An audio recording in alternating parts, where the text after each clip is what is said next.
Good evening. It is 6:30. Members of council are assembled when you're ready to begin.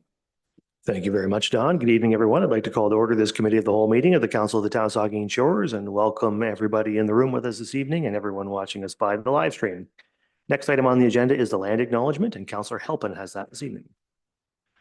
We acknowledge that we are meeting on the traditional lands and treaty territory of the Saugeen Ojibwe Nation, which consists of the Chippewas of Saugeen and the Chippewas of Nawash Unceded First Nation.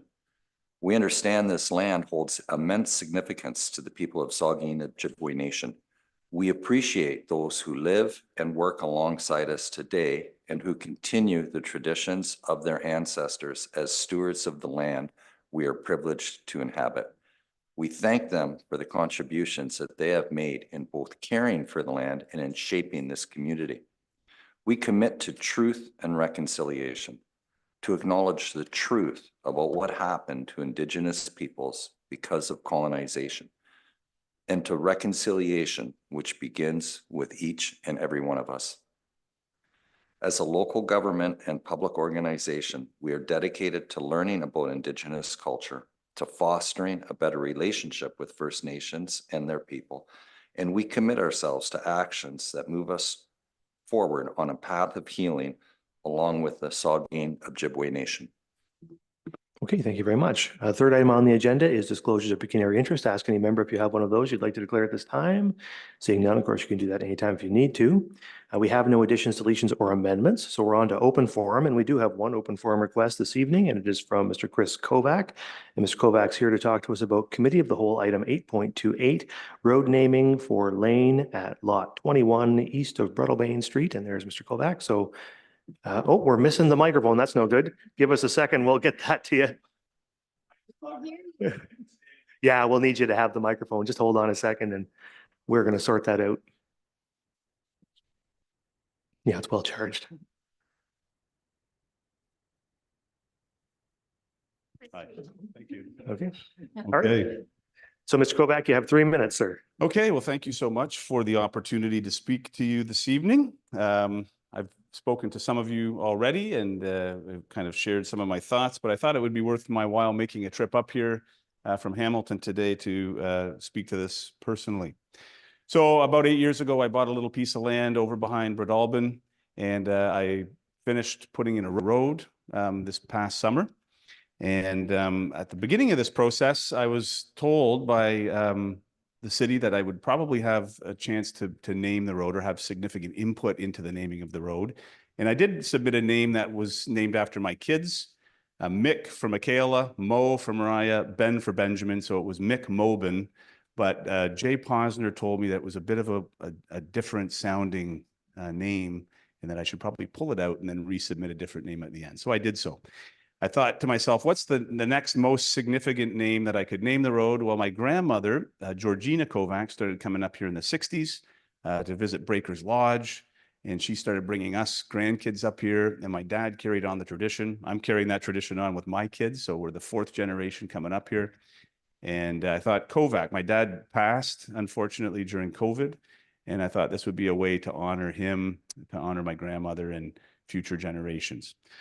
So I put that name in. I did watch your YouTube, the recording of the council meeting where it was discussed. And there was some concern about not having a policy. I understand that. And a policy probably is a very good idea to put a policy in place for future road namings. However, I would say there's two things that I would bring up. The first is I don't think that by not allowing me to name the road, it's in keeping with precedent. As long as you look back in council minutes, developers have had significant input into the naming of the roads. And as you drive around Southampton and Port Elgin, you see all kinds of roads that have been named after people. And the names that were sent back to me, actually, one of the names was the gentleman who I bought the land off of, McMillan, who's still alive. And so I thought, why would I name it after somebody who's still alive when I'm the one who put the road in? So it doesn't really keep with precedent. The second point I would bring up, I don't think it's equitable. You know, the fact that you don't have a policy is and that's been brought up. I think that's a valid point. but why am I the cutoff point until that policy has been established? For instance, Barry Homes is building a subdivision right now, right over here. And one of the roads, and it's at the same time as my subdivision that's going in, which is much smaller. But he's naming his road Amanda Way after his daughter. And so I'm just not sure in terms of the equitableness of the whole thing. Why am I the one who kind of gets cut off and Barry gets to continue to build his and name it after his daughter? So it's a small little, it's a cul-de-sac. I'm not asking to rename High Street or the main highway through town. It's a little cul-de-sac that is fairly out of the way. And so to me, the idea is to honor my father, my grandmother, and to just reflect that, we've been here for, 70 years, 60 years. So we just like to be part of the history that's here and reflected in the naming of a road. So thank you so much for your time.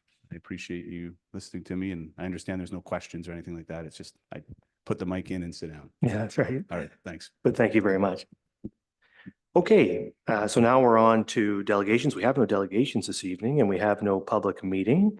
So we're on to reports of municipal officers and committees, and we're on to 8.2 staff reports. There's 8 staff reports there this evening. Oh, sorry, Councillor Davinsky. Councillor Davinsky. Thank you, Mr. Mayor. Through you, I wonder if we can move up 8.28, the road naming that has been part of the open forum. Mr. Kovac does have to go back to Hamilton, so it's a bit of a jaunt. Could we move that right to the top and deal with it? It's fair enough. We can do that by consensus. Is there any objection to that? I see no objection. So we'll move up 8.28 and we'll discuss it right now. All right. So that's where we'll begin then with 8.28, and the clerk has that report. The clerk. Thank you. Through you, Mayor Charbonneau.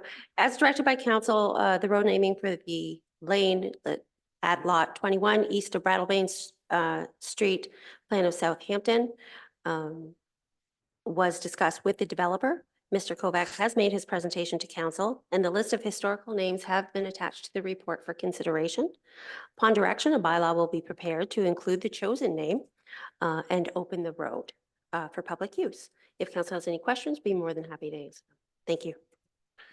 Okay, so there is a recommendation here. The first part of it is that council direct a bylaw to be prepared to open the road described as lane lot 21 east of Brattlebane Street, plan of Southampton, being part of PIN 332-959-0087, and the council provide direction for the road name. So that second piece is something that we will have to edit here now based on whatever direction you want to give. So really what we need to settle on here is what you all would like to do about naming this road.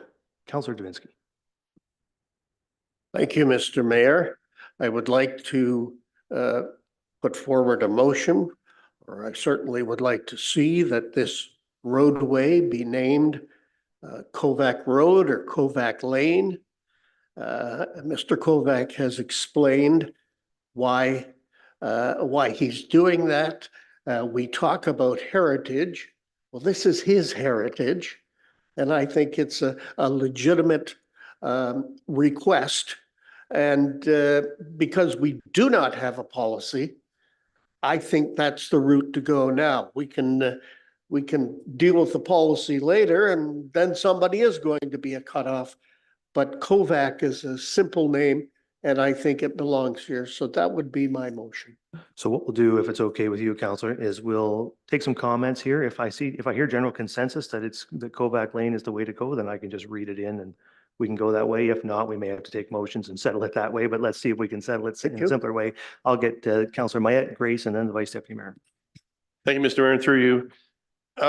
My memory doesn't always serve me well, but I seem to recall that back 8 or so years ago, there was a policy, and I'm not sure whether it was part of the a broader policy, but this idea or this notion of naming of roads and the process to follow was discussed previously in council. Am I alone on that? In our first term, Mike, do you recall that there was we did have a policy, and it named out that it would be significant cultural or significant persons? CAO has a comment. Thank you. Through you, Mr. Mayor. The Director of Development Services can correct me if I'm wrong. I believe there's some guidance in our development manual, but not necessarily a policy set out by council. I think it's fair to say the town of Saugeen Shores has had several approaches to this over the years. There was, of course, initially an amalgamation.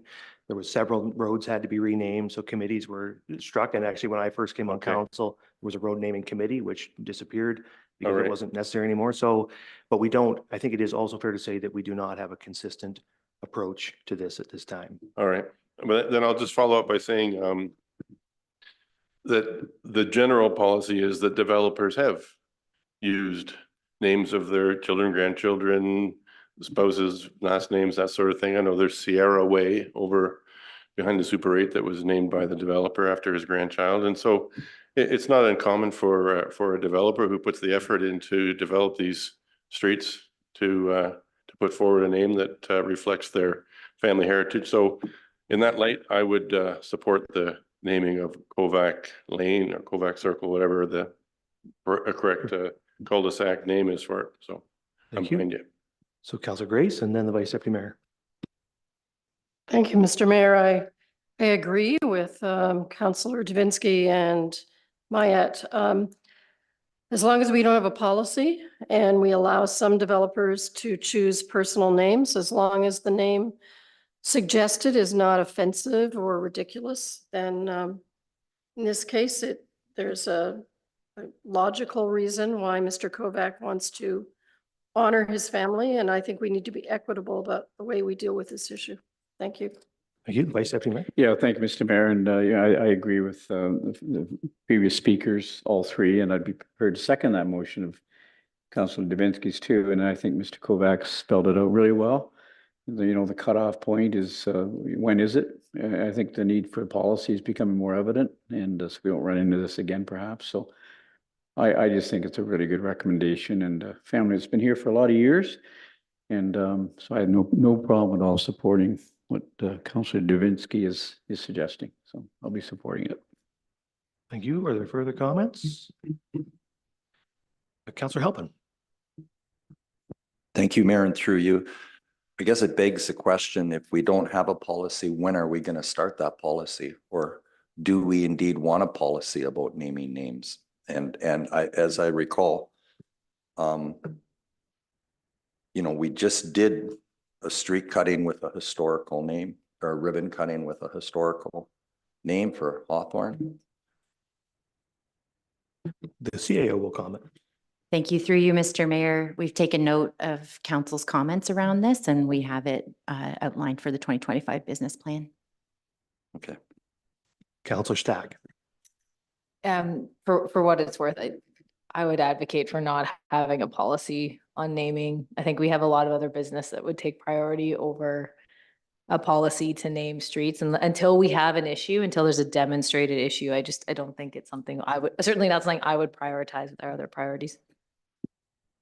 Okay, thank you. Further comments? So I will just reread the recommendation in this way then. That council direct a bylaw be prepared to open the road described as Lane Lot 21 east of Breadalbane Street, Plan of Southampton, being part of PIN 33259-0087, and that council direct that the road be named Kovac Lane. Further discussion? All in favor? Opposed? That's carried. Okay. So now we're back to the top, 8.2.1, 2024 major initiatives and the CAO. Thank you, Mr. Mayor. As we pass the halfway mark of the year and we enter into the high season for many of our departments, it's important to highlight for council and the public what we're doing related to the town's business plan.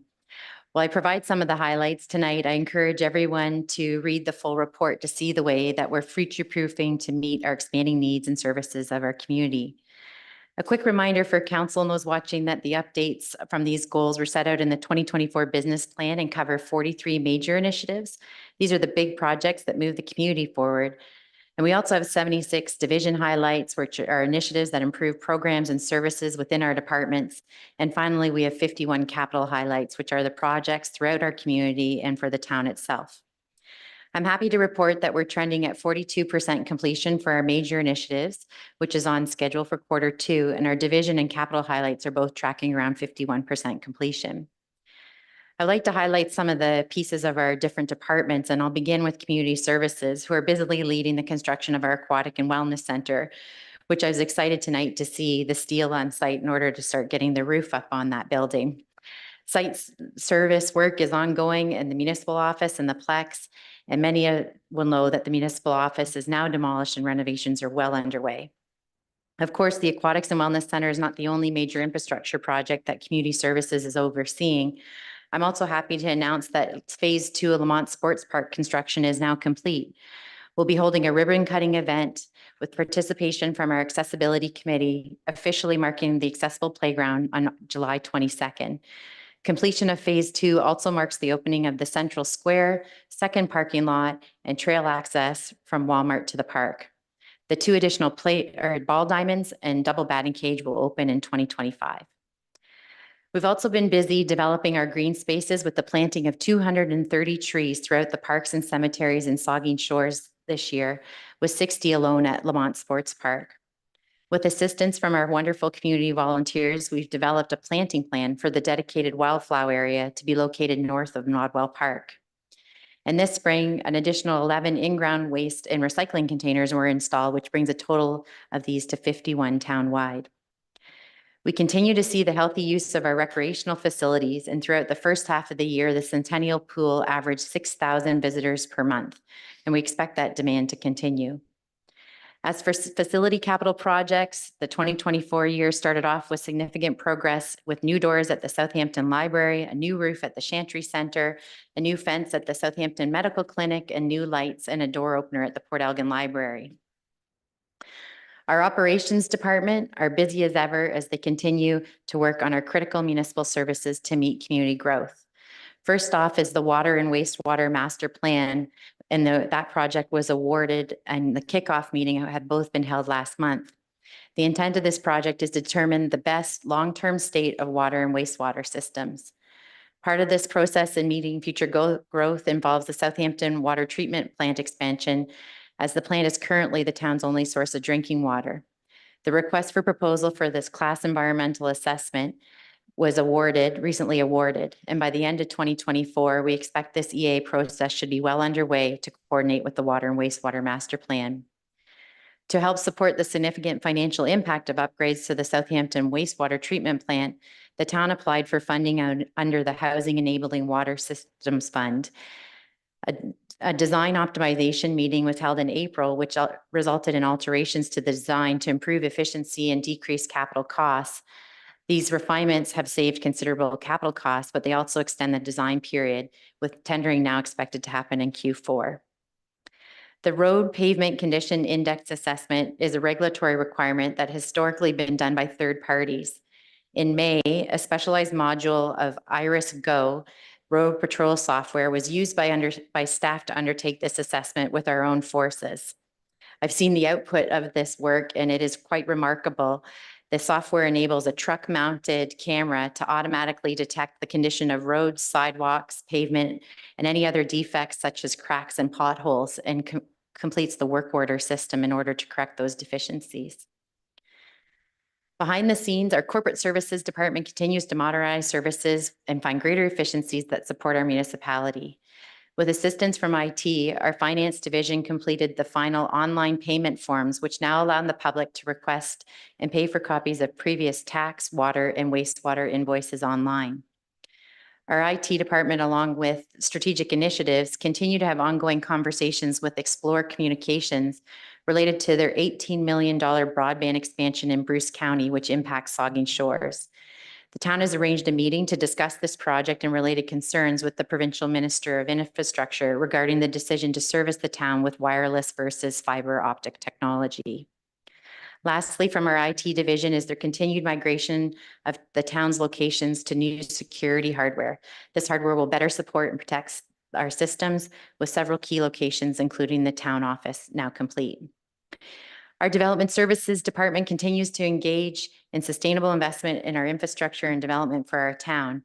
At the end of May, we had 97 building permits issued and 100 residential units had been created, with the most noteworthy permits being for the Aquatic and Wellness Center and another apartment building in the Northport Meadows development. The planning and building teams, along with county planning, collaborated on a series of amendments to the town's official plan and zoning bylaws. These bylaws, if approved, would contribute to removing policy and regulatory hurdles for building housing units of a variety of sizes and forms, and for establishing home industries and businesses on farms. We've recently also fulfilled one of the recommendations from the Safe to School group with the completion of a new sidewalk on Cake Street. Our fire services are well into the creation of their fire master plan, which kicked off in February. In April, all parties met to refine the collection of core values and constructed vision mission statements that will shape the draft of the master plan. The next stage will be to develop the master plan for review, followed by evaluation and approval by council. The new fire training center has been ordered, a deposit paid, and preliminary drawings shared with firefighters. The final design is finished and we expect delivery by September. The current burn trailer presently on site will be used for rudimentary practice before removal and disposal for the new facility. The safety upgrades to the Peerless 2 have been completed. The final Transport Canada certification course has been completed by our firefighters, and the National Fire Protection Association technician training has also begun for several firefighters in water and ice water rescue. All firefighters have completed the St. John Ambulance Basic Life Support Certification and London Medical Sciences Delegated Medical Authority training. As reported by the Chief of Police in tonight's report, our Saugeen Shores Police Service have been busy updating policies and adapting to changes outlined in the new requirements of the Community Safety and Policing Act, which came into force in April. Supervision, equipment, and training are major focuses of the new act and will have financial implications with the increased requirements mandated by the province. As you all are aware, in May, all special constables were appointed as bylaw officers and will assist with the bylaw enforcement duties when time permits. And similarly to our fire service, our police services has also worked through the London Health Science Center to have 2 members trained to provide that medical oversight to our frontline members. And lastly, in the Office of the CAO, through our Strategic Initiatives Division, we are finalizing plans for the 25th celebratory weekend, August 9th to 11th. And you can find the weekend's itinerary through the town's website. And I'm sure tonight the mayor would be happy to highlight some of the activities that are happening on that important weekend in August. The Engage Saugeen Shores website remains a central hub for residents seeking information about the town's ongoing projects. We have 6 open and ongoing projects with 237 registered community members, and the site has garnered over 2,000 visits since April, and this number continues to rise. Managers and directors participated in diversity, equity, inclusion awareness training led by the Canadian Centre for Diversity Inclusion as a first step in our DEI action plan. And staff training continues to grow and develop to help staff reach their highest potential, with another cohort completing training through Loyalist College. We also had intensive lean training, implementation, and certification, which are started in June and will continue through October this year. Following an assessment of a number of improvements were identified in our recruitment process by our HR team, and we have now selected a new applicant tracking system. This system will provide a user-friendly process for candidates to apply to work at the town of Saugeen Shores. And lastly, I just want to recognize new members to our staff ambassador group. We have Candace Ham and Jessica Rogers from Development Services, Megan Chronister from Corporate Services, and Brianna Zorzi from Community Services.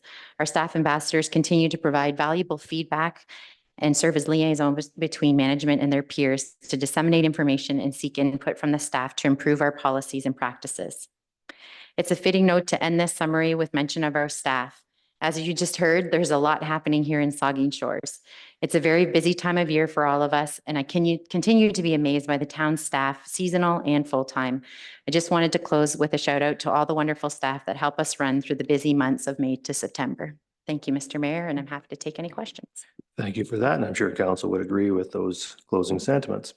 The recommendation is that council receive the 2024 Major Initiatives Division and Capital Highlights Quarter 2 Update Report for information. Questions or comments?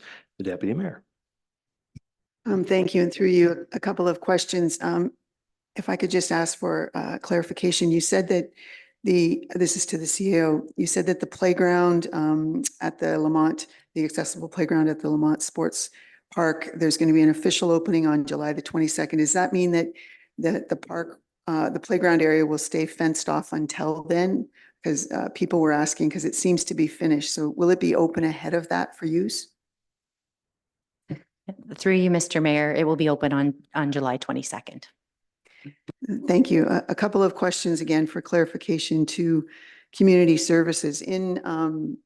In the report, and maybe through you too, in the report, one of the items talks about some work commencing at North Shore Park in quadrant 3 or quadrant 4, I think. Anyway, it references the master plan. I don't believe we've actually seen the master plan yet. So I'm just wanting to know, is that going to come to council soon to see the results of that whole process prior to the park actually getting some work done later on this fall?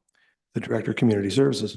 Thank you for the question. And through you, Mr. Mayor, the master plan, I don't have the dates in front of me right now, but the master plan was presented to council earlier in Q1 or late Q1 or early Q2. The final one? Yes, that's correct. Okay.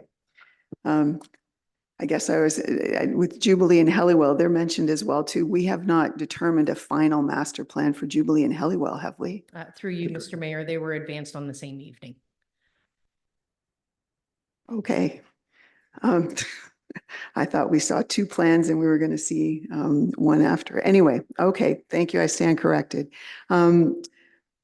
You also mentioned about in-ground, I think this is for you too, Kristen, in-ground waste units. I just wanted you to mention where a couple of them are. People were wondering where they could see how this kind of technology works because they don't seem to be in areas where some people frequent. So you mentioned that more have been installed. Can you just say a couple of locations so people could take a look at how they work? Sure. And through you, Mr. Mayor, you can see a lot of them on our waterfront, and even in particular, just closest to us here in behind at the skateboard park here as well. A lot of the time we try to empty them first thing in the morning because we can't have a lot of public around while we do that task. It takes a truck with a crane, and we need a little bit of space to do that. So we try to place them in strategic locations that have high use, but also that we can access when there isn't a lot of people around.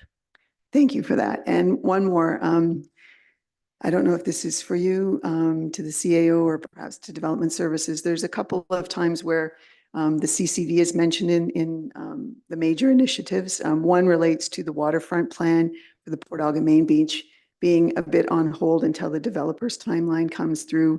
And also then there's just a general comment about the CCV project and staff involvement. I would like to just ask, do we have a sense of when we might see a timeline? The CAO. Thank you. Through you, Mr. Mayor. The 2 pieces referenced in the quarterly update are the staff support for the CCV development, and it's anticipated that when construction advances, that development services team between planning, building, and engineering would be supporting that project moving forward. And as council knows, we don't have any updates on that timeline right now. The other piece that's mentioned is related to the broader waterfront plan for construction of Harbor Street and the design work related to that. And that has been sitting on hold waiting for the CCV to advance. And one final question to operations. The mention of the road pavement condition index, is that index or that information available to the public to see where their street fits on the list? Or is that something that could be provided to council if it's not a public document? Thank you. Director of Operations.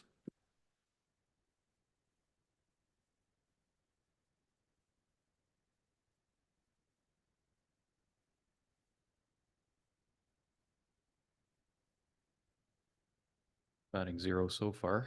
Sorry about that. That information is normally brought forward as part of planning of horizontal reconstruction work rather than as a document that's made available to the public. Generally speaking, after the results are brought in. However, we could make an exception if we were so directed. I'm talking about what traditionally was done in my former workplace. It was brought forward as part of the horizontal planning work for road reconstruction used in engineering's. The CAO has a comment. Through you, Mr. Mayor, and having had the opportunity to sit down with staff and look at it. It is very dense, data-driven work. So it's an example would be where a branch is overhanging a stop sign. It'll pick that up and sends us through a work order through our system that says somebody needs to go out and cut back the branch, right? So it's difficult to produce that in a document that's consumable by the public because it's sort of integrated into our systems. Just so it's different than the reports that used to be available that were good, poor, fair conditions of the road. This is a totally different kind of document. Okay, thank you. Okay, the Vice Deputy Mayor. Thank you, Mr. Yep, and thank you, Mr. Mayor. I think these are mostly for Director of Community Services, if I could. Spent a fair amount of time out at Lamont Sports Park this year, and there's like 9 or 10 tournaments, I think, and I've talked to each weekend. I've talked to the providers of the food facilities and the food truck, doing a great job. And you know, we've talked about, we cut out I think the food concession booth as part of the washroom facility. I think the canteen bit the dust. And I take a look at the job that they're doing running the food trucks there. I think they're doing a commendable job. So we may be able to get away with that rather than a full-fledged canteen. We'll see. But one of the comments I hear from the food truck vendors is that they can't run their debit machines because of Wi-Fi.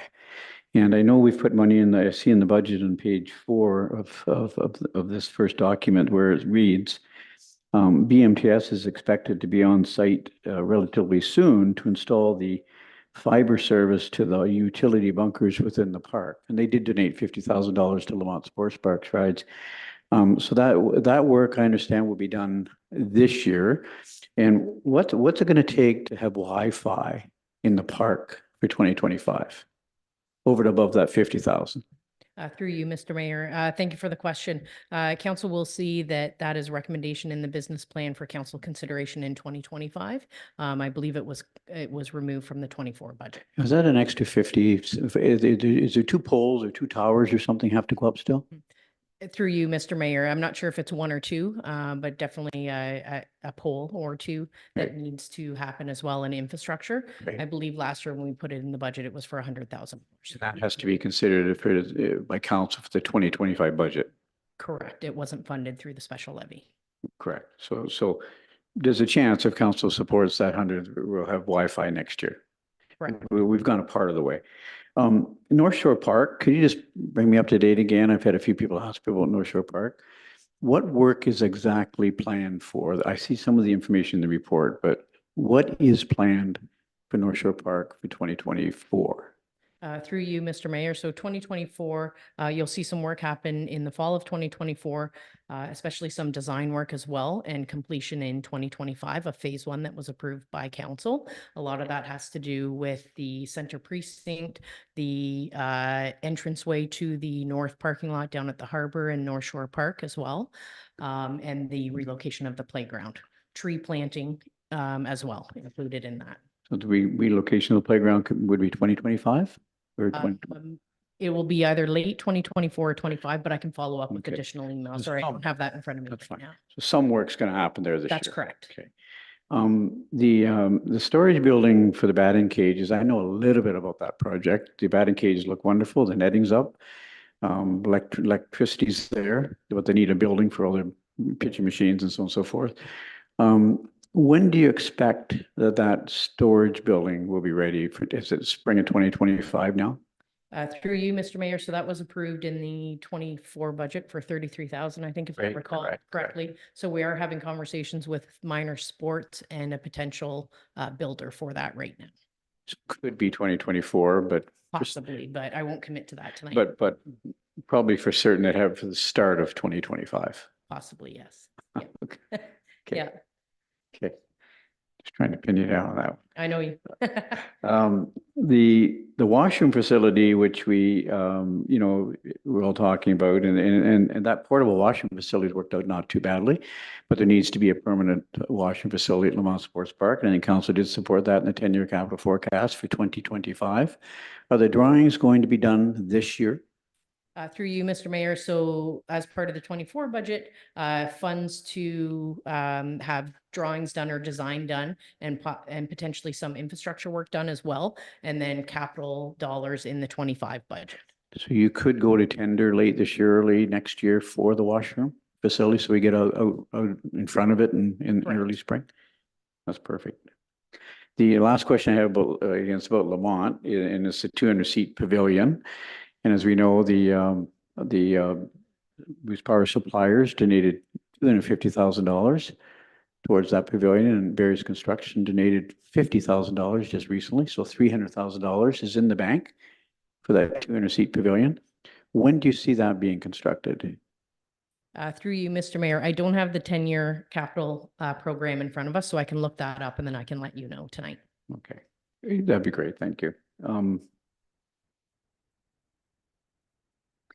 One question I had was about the, in the report here, it talks about, in the plan, the ward boundaries report in council compensation. I know we're talking about council compensation tonight, probably the CAO.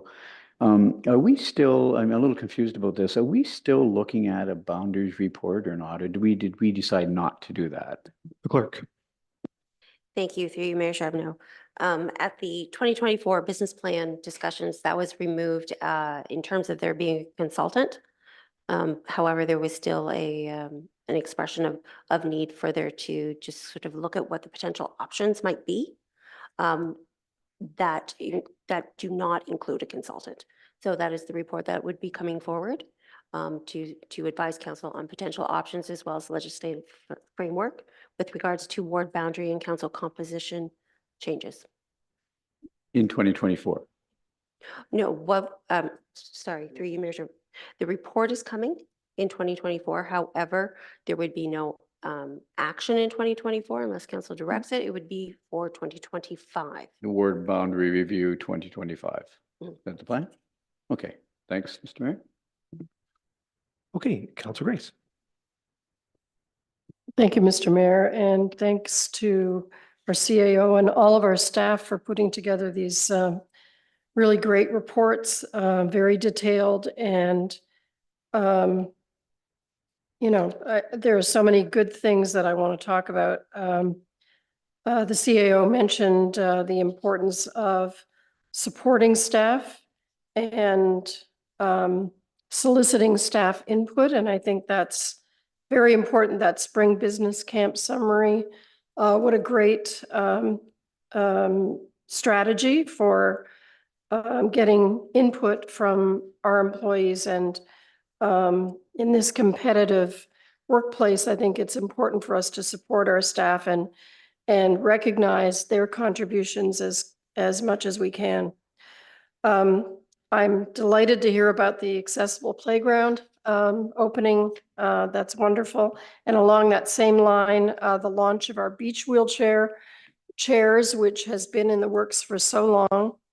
The tree planting, having all those trees planted, and the dedicated wildflower area to the north of Nodwell Park, and having volunteers involved in that process is great.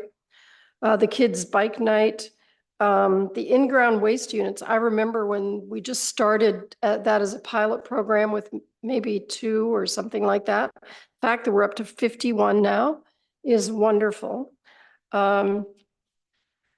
Of course, the project that is near and dear to my heart, the Food Cycler project, but the fact that Saugeen Shores is one of only 2 municipalities in Ontario that's working towards a larger scale implementation plan. I'm thrilled about that.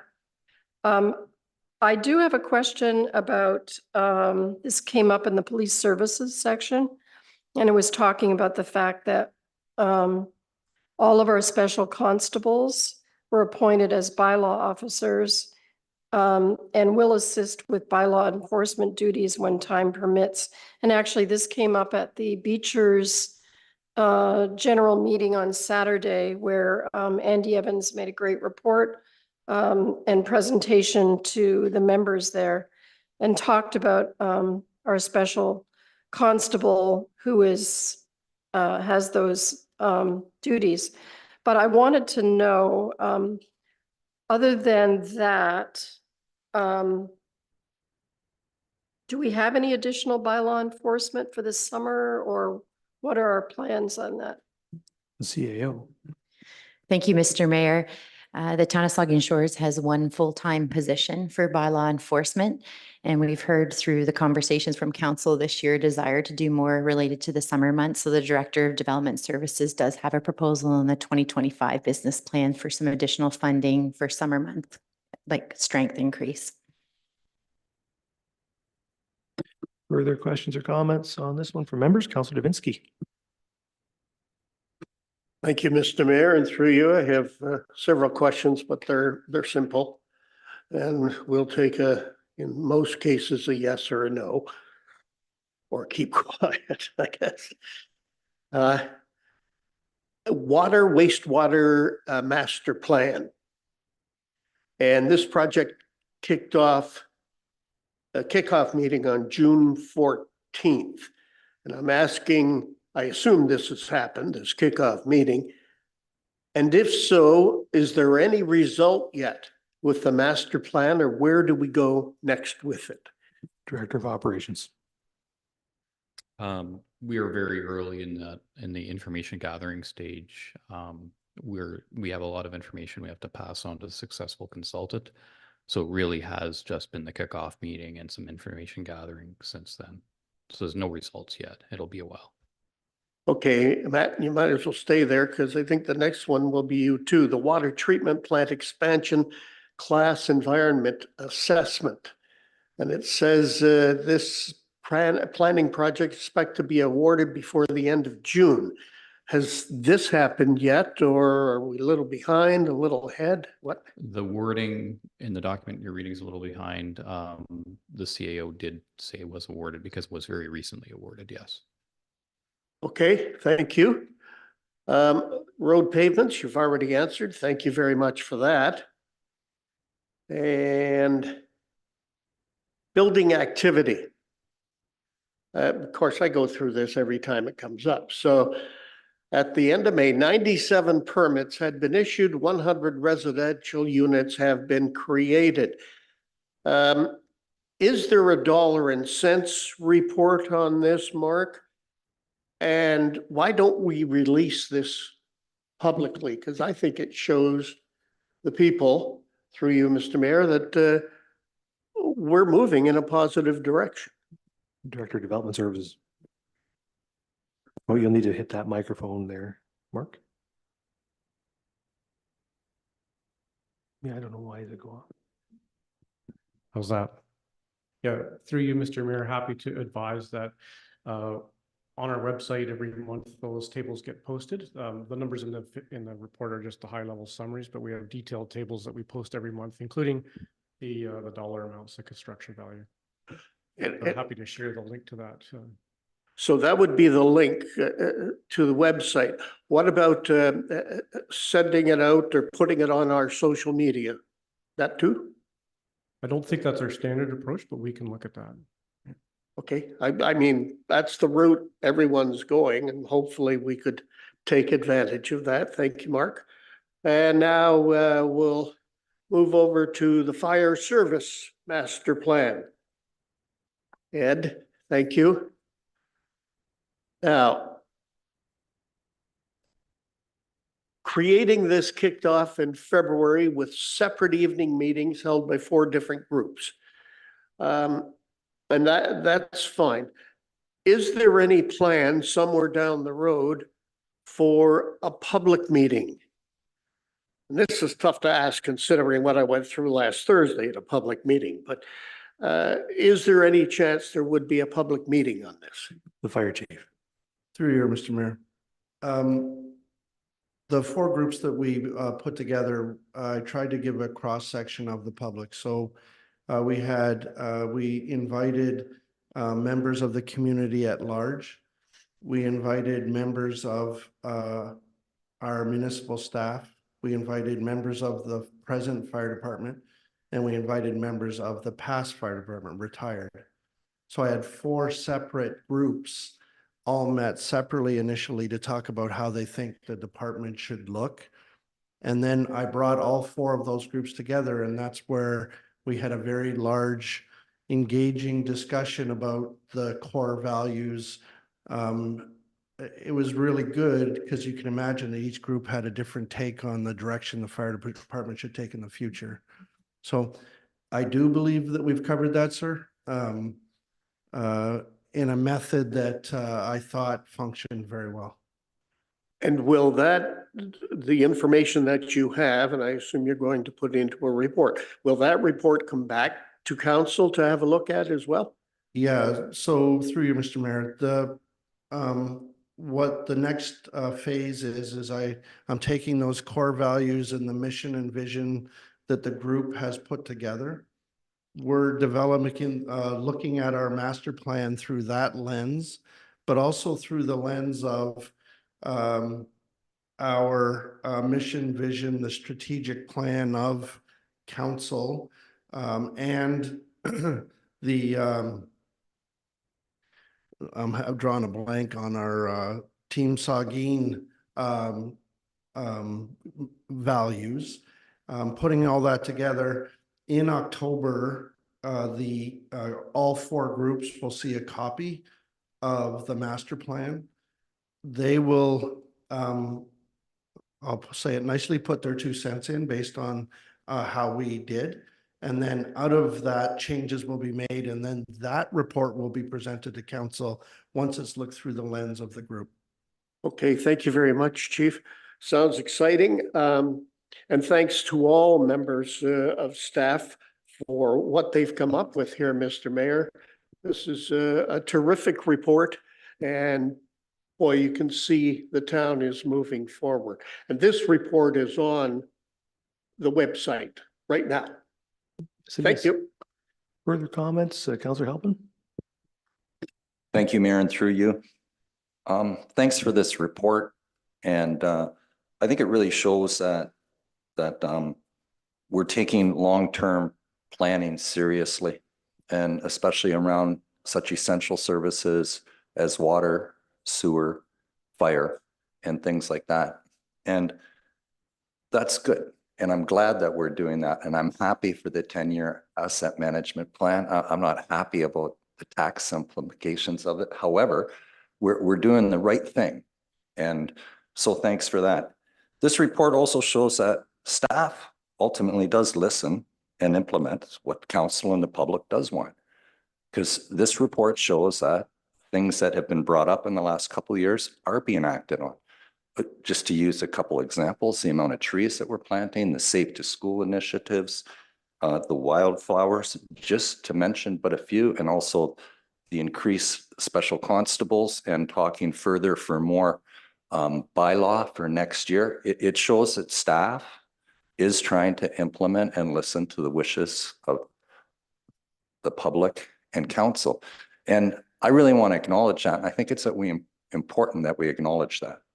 Okay, so thank you very much sincerely to all the staff for everything in this report. Thank you. Councillor Mayat. Thank you, Mr. Mayor, and through you. I don't have any specific questions. There's been a lot of questions already and a lot of clarification, but I too would just like to reflect that this is a very comprehensive report, and I do appreciate the amount of work and detail that went into this. One overall theme that I kind of picked up on as the CAO was going through it, which I really appreciate, is the embracing of new technologies that are out there. And I know when we go to once in a while, we go to a conference and we see some of the technologies that are being prepared at the trade shows and so on. And then we see them coming here. The road cameras is one that comes to mind, or the online signatures. I struggle sometimes with the online stuff, but that's just my generation. But I do appreciate that we're modernizing, we're engaging the new staff that we're bringing on. Obviously, have new ideas, and we're seeing it, and it seems to be a common thread throughout the whole thing. The new motors on the Peerless, another one, modern technology. I took a ride on that boat. It's terrific with them 2 Yamahas on there. So just a compliment to staff and to the CAO for putting together such a great report and seeing all these initiatives either on track or a lot of them complete. So thanks. Thank you. Further comments from members of the Deputy Mayor? Thank you. I'm glad that Councillor Halpin brought up about trees. I was hopeful that someone would mention the good work, and it wasn't clear because there were a couple of numbers, but it was good that the CAO reported 230 trees have been planted or will be planted in parks, cemeteries, and the Lamont Sport Park was also mentioned separately. I did want to ask though, and I'm pretty confident this one hasn't been approved. I did March the 11th, by the way, was the day that we approved the master plans for the park. So I do have that in my mind now, but I don't think we've approved the urban tree canopy plan yet. One of the things that we did when we talked about tree planting and put a little more funding into that budget line was it wasn't just parks and cemeteries, it was about roadside trees too. So I'm hopeful that the urban tree canopy plan will kind of bring that into the mix. Is there a sense of when we will see the urban tree canopy plan come before council? Is it towards the end of the year, or is it rolling over into 2025 too? Thank you. The Director of Development Services is making his way to the front to answer that one. Director. Thank you through you, Mr. Mayor. Draft report about the tree canopy plan is scheduled for the August planning meeting, and then that will be followed up later in the fall with a more final version of the plan. Very good. Further questions from members? That's all. It's been said by everybody, but it's worth repeating. It really is an excellent report. You give this report quarterly, and it's always detailed. It takes an awful lot of work to do, but less and less work, I suspect, all the time, because as you get into a process and you figure it out, it becomes more routine, and you can figure out how to work with that tempo. And that's how these things roll, right? The municipality has never been more open about the projects it's working on and giving routine updates in terms of how those projects are progressing. Anybody in the municipality can now get an easy window into just about everything we're doing, at least in terms of our major initiatives and key priorities. So, those things can always be refined, they can always be improved, but we've come an awful long way, and in my time, an awful long way in this regard. And so, our staff really deserves an awful lot of credit, all the credit for that. So we thank them. I do have just two quick questions. Actually, they're both for the Director of Community Services. So, you can get a pretty good picture on just about everything we're working on here. But one thing I can't glean, and I know what's going on, is the work on the decommissioning of the Centennial Pool. I know we're considering, or work is happening in the background, at least as far as I know, in terms of coming to this table at some point with a plan around the decommissioning of the Centennial Pool. I can't quite glean from the report where that's at. Maybe I just missed it, but can you just give us the Coles notes on exactly what we're doing on that front at this point? Thank you for the question. So we have began some conversations with the school board with regards to that, and we'll be bringing information forward for council's consideration. Do we have an idea when? Like, do we have a sense of a timeline on when we'll be talking? Because it's more like, so there's the future use of the building, which you're talking to the school board, but there's also like just a shutdown, right, of that facility that has to happen in spring of, well, sometime in 2025. There's a shutdown that has to occur. Maybe we'll get recommendations per the 25 business plan for that, I guess, and you're working toward that. Is that what's happening? Yeah, sorry, I misunderstood the question. With regards to the actual physical shutdown then of the pool operations, we'll be having those conversations with our staff and looking to see what can be done internally, and then also making a list of what needs to be done externally if there's additional funds that are required. So we'll be talking about that in the 2025 business plan. Correct. Okay, and the second question I had is about online booking of ice. I had talked to you earlier in the year, and you had mentioned that was something you were working on in connection actually with what you're doing to get ready for the Aquatics and Wellness Center, that online booking is something that's coming in. You had mentioned that there might be some work in Q2 and that you could report out after Q2 at that time. I don't know, it is now Q3, so I just wonder, is there anything you can update us on in terms of, a lot of people, I've heard from an awful lot of people about wanting to be able to book ice times online, and I just wonder, could you give us a sense of what we're doing behind the scenes on that? For sure. Thank you for the question. So our ActiveNet is our facility booking software, and there is a module that's available through ActiveNet and through our conversations that we're having with regards to the programming element for the AWC. Ice booking is part of those conversations. So Lisa and Darren, I believe, have started conversations with ActiveNet with regards to that. So we can provide an update with council in the next little while anyway. So we think that's something that we might see for the coming season, or? We would think so, and I think it would tie in nicely with the 12-month ice as well, so. That's great. Yeah. Thanks for those updates. The Vice Deputy Mayor. has a Yeah, question. just I'll make it quick because I've already been speaking once on these topics, but we spoke once.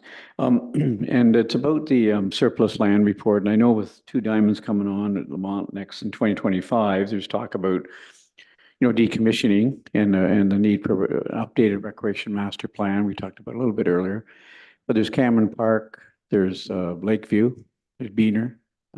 It's going to be difficult for us to hold on to all that property when we just put in 6 new fields.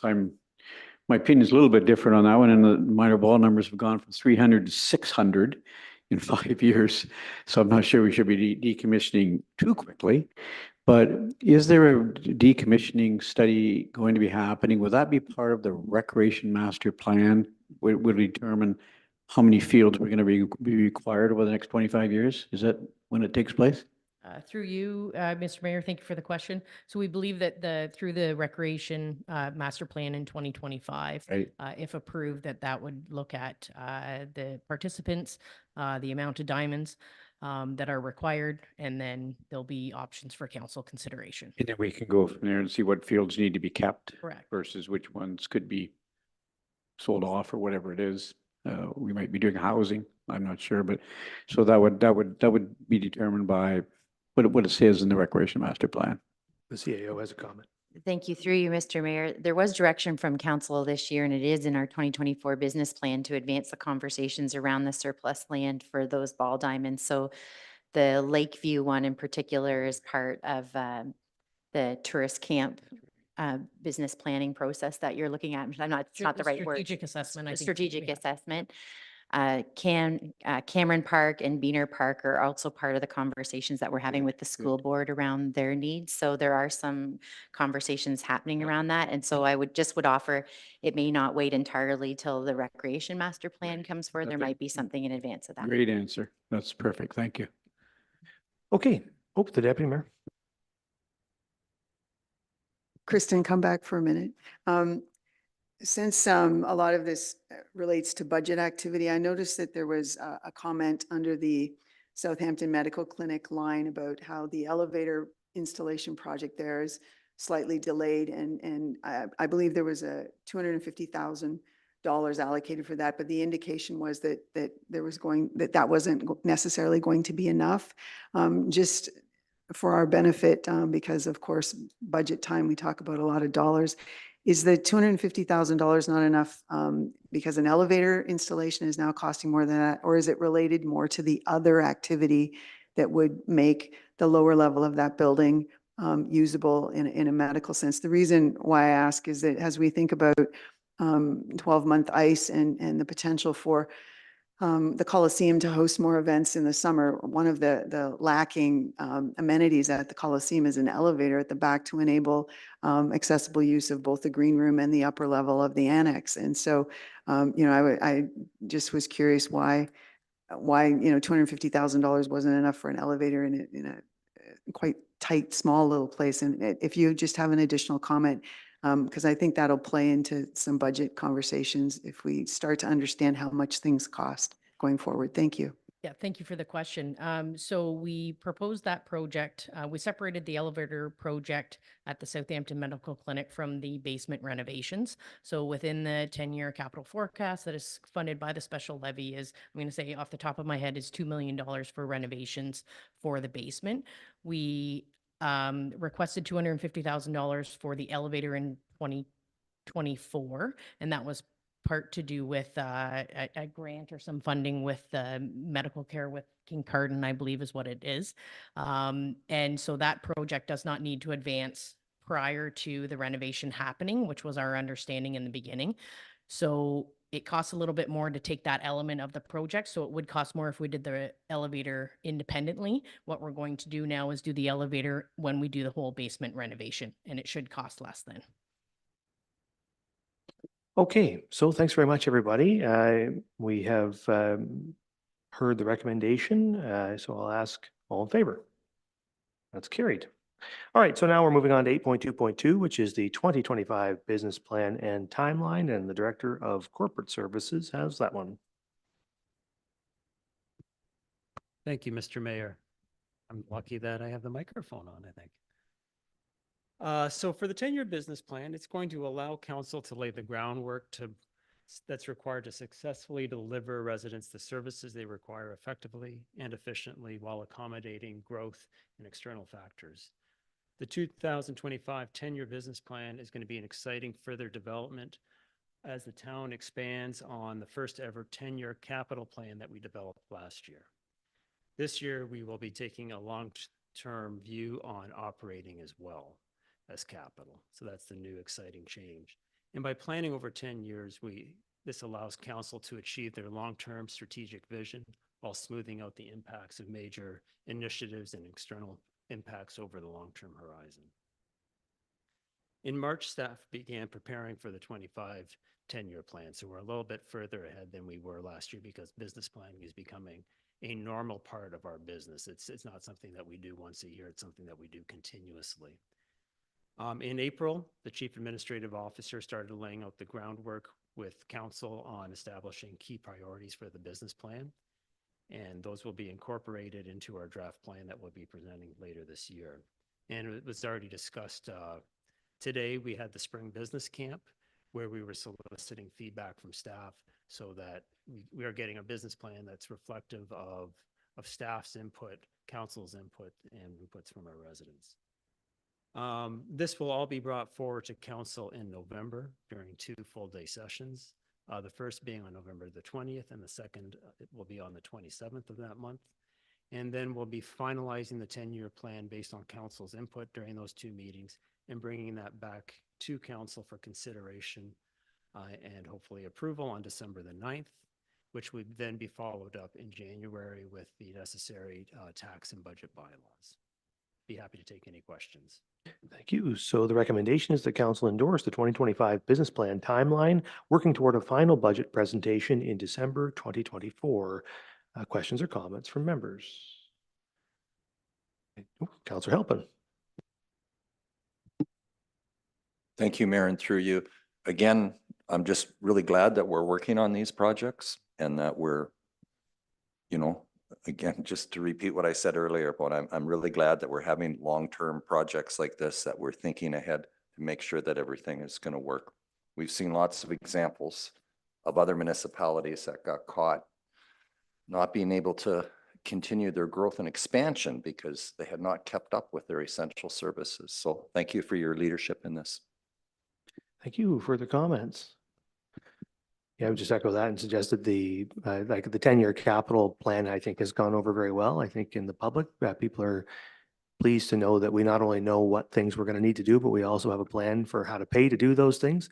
And so to overlay operations into that and to have a comprehensive budget, operating and capital, that projects out that 10 years and says, here's what we're going to need to do, and here's how we're going to pay for it, and what we're going to need for taxation, what we're going to need for service fees and government grants, et cetera, I think that really helps us to make the case to the public that, the municipality is well prepared for the things that are coming at us. So, so it's a good process, and we appreciate the work staff has done on it. So you've heard the recommendation then, and I'll ask all in favor. That's carried. Thank you very much. All right, so now we're on to 8.2.3, which is about the spring business camp, and we'll turn that over to the CAO. Thank you, Mr. Mayor. On April 25th, 2024, the town hosted its first annual spring business camp. This was a way to engage our frontline staff who are knowledge experts and understand our business as usual, what we call business as usual, or our baselines in the town, and invite them to share their insights into the town's annual business plan process. Some of the main topic areas covered where the issues and trends that affect the work for the town employees, such as changes in demographics, technology, regulations, customer expectations, et cetera. Improvements that are needed to enhance efficiency, effectiveness, and quality of work, such as addressing pain points, experimenting with new solutions, and making recommendations for strategic changes. We work to understand the aspects of the day-to-day work that are invisible or underappreciated, such as the knowledge, skills, tasks, and achievements of our frontline staff.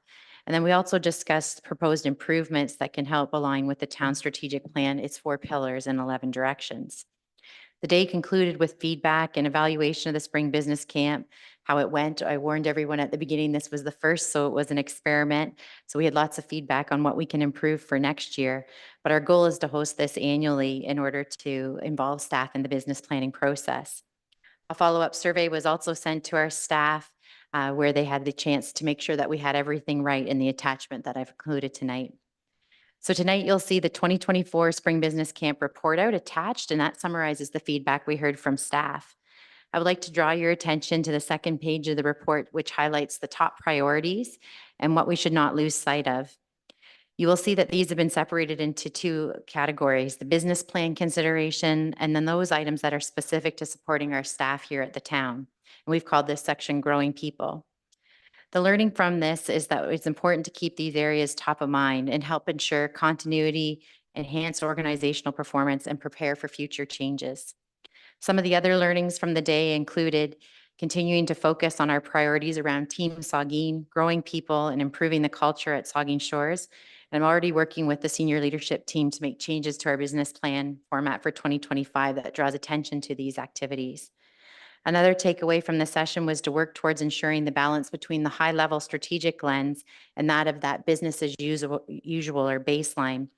Understanding that our baseline activities at the town is an area that we need to grow our knowledge around, because we need to ensure that the resources, that the strategic priorities that council and the community want to see are available within the corporation to execute. This baseline, once established, will provide supportive context for how we consider new initiatives and change within the organization. Overall, the Spring Business Camp reinforced we're on the right path and change is happening with our culture here at the town. What we learned will help guide council and the senior leadership team in building and prioritizing the 2025 business plan. I just want to thank all the staff that participated. We had just over 50 of our full-time employees participate, incorporating your perspectives, and it really helps the town to ensure those future plans are realistic and feasible. I look forward to improving the process in the future and continuing to grow staff involvement as we work on our decision-making here at the town of Saugeen Shores, and I'm happy to take any questions. Thank you. So the recommendation is that council receive the Spring Business Camp Summary Report for information. Questions or comments from members? Councillor Grace. Thank you, Mr. Mayor, and thank you to the CAO and staff who participated in this. I was really impressed with this. As I mentioned earlier, one thing that I was struck by was the nobody knows section. One thing I have thought that we should be doing really as a public feature in our public communications for a long time is that we should be giving this information to the public too, in a way maybe that we could do like a day in the life, spotlighting someone from our organization to see what do they go through in a typical day. And this nobody knows list, even so, was very enlightening. I also wanted to comment on the one of the points from the report, which was talking about balancing demands from the public with organizational goals. Because over the last probably year or so, I've really been impressed with and very gratified by the level of the level and type of public consultation that we provide, which takes a lot of time, can be very challenging in many ways. But I think the public really appreciates it, even though it may not seem like they do all the time. But I do think they really do. Like I'm just thinking of the meetings where our staff have, just, I don't even know how many meetings development services staff have done over the last, since the fall, with question and answer sessions and being very patient and sort of, nope, we're going to answer all the questions. We're not really hurting people out of there. And that takes a lot of professionalism, patience, good humor, knowledge, and expertise on the part of our staff. And I really, really appreciate that because I know it's very difficult. I also was really delighted to see the comment that some staff think climate change needs to be built into our business plans. So that's good. Thank you. Thank you. Further comments from members? Councillor Davinsky. Thank you, Mr. Mayor. Through you to our CAO. In the camp report, top things we're seeing, and it says adjusting staffing and resource levels to handle increased workloads due to population growth and service demands increase. And the first thing that came to mind, and maybe it's a little early for this, but are we going to see requests for more staff in the 2025 budget? CAO.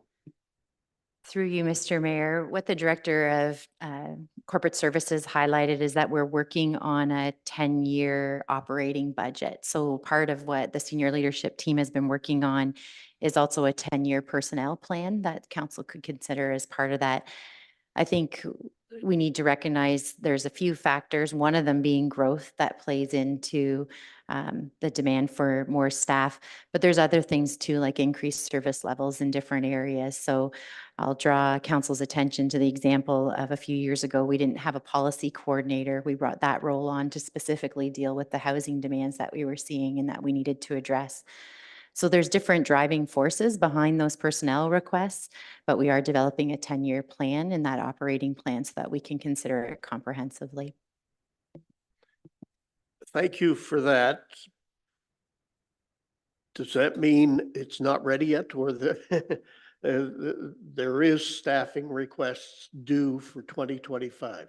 CAO. Through you, Mr. Mayor, I would say it's not ready yet, but I think you can anticipate there'll be some requests in front of council. Thank you very much. Thank you, Mr. Mayor.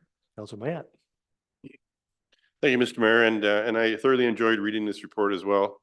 I think it's a great idea, bringing in frontline workers. And when the question is, when you talk about frontline workers, how deep do you go? Do you go to the snowplow drivers, and how do you select people? Did you ask for volunteers, or did you tell the managers and supervisors to bring your most outspoken guy or girl along, or how did that go? I'm curious because I seen the picture. It looks like you've got directors standing beside mechanics kind of thing. So, CAO. Through you, Mr. Mayor, we hoped when we started this process that we would have around 30. So we put out a general invitation to all staff. And as I said, we had close to 55 staff that put up their hands themselves and wanted to come and attend the morning with us. So I would offer that that's a real testament to the engagement of our staff here. That's over 50% of our staff participating in this, and no one had to be voluntold. They all put up their hands to participate. And to answer your question, it was anyone and everyone was invited. So we did have our mechanics, we did have our frontline parks folks, we had everyone around the table with us that morning. Further questions? Yeah, I was privileged to be there just for a few minutes in the morning to welcome everybody, and it was a good crowd, and it was good to see. And I think I can attest to the fact it was a really good mix of our staff. And so, yeah, I would just concur with what everybody said. I mean, it's a great process, and I agree with Councillor Grace that nobody knows section is really enlightening. Like the one, nobody knows that accounts payable processes 500 plus invoices a week, right? Or that facilities maintains 90 plus properties, or that cemetery staff trim over 7,700 gravestones every week, right? And we spend a lot of time here talking about what we just talked about, those big business plan priorities, right? The things, what are the things that the public wants us to do, the new things, the next thing the big project. But what we don't talk that much about is the things that people do routinely every day, right? Like the operation is this great big thing that has all these tentacles that do things just, you know, those garbage cans that we were talking about before. What is there? Well, how many were there? There were 950 of them. You know, there's an employee, several employees that go around and empty those things, and that's what they do. And that's a lot of work. You think 50 of those things, that's, you know, that's a huge amount of work right there, right? So we've got people, and that's just routine stuff that we don't debate around here and don't talk about as part of the business plan. But if we're paying for it and it's happening, and I think Councillor Grace is really onto something there about highlighting through our social media feeds those things, right? Say that person who's doing that work with those garbage cans, or that whoever met the accounts payable person who mentioned processing 500 plus invoices a week, right? Like, we should be highlighting that work, because it's very easy sometimes to caricature civil servants as well, however you want to caricature them. People do all the time. And, you know, and what we know is that, you know, these folks are doing a huge amount of work all the time, and people just don't know about it. And why would they? They got their own lives. But it's our job to help highlight to the public that those folks are doing huge amounts of work that makes the community a better place for everybody. Processing those invoices, that's pretty mundane work, but you don't process the invoices, we don't pay the bills, and your garbage doesn't get collected or your water doesn't come on, right? And then it's bottom line. So, so anyway, it's a worthwhile project. I'm glad you did it. I'm glad we're going to do it every year, and I'm glad we're going to work some of this stuff into our planning to start to elevate some of these things, these great things that our staff are doing. So with that, you've heard the recommendation. I'll ask all in favor. That's carried. Okay, so now we're on to item 8.2.4, which is the Municipal Services Fees and Charges Review Implementation Plan and the CFO. Thank you, Mr. Mayor. In April of this year, Council received a final report from Strategy Corps on a Municipal Services Fees and Charges Review that had been completed in early 2024. Based on discussion and feedback from that council session, staff are returning with an implementation plan for the recommendations in the report. There are two tables included with the report, one updating the intent for specific fee adjustments, and the subsequent table commenting on the status of general recommendations from the report. Some recommendations from the report are now being planned to come forward in the 2025 Fees and Charges bylaw as part of the 2025 business plan. Some others are no longer planned to be implemented, and planning fees specifically are being proposed for a phased approach for those adjustments. There's also a recommendation from the consultant for a 10% reduction in residential building permits was implemented earlier this year following a separate council motion. Thank you, and I welcome any questions.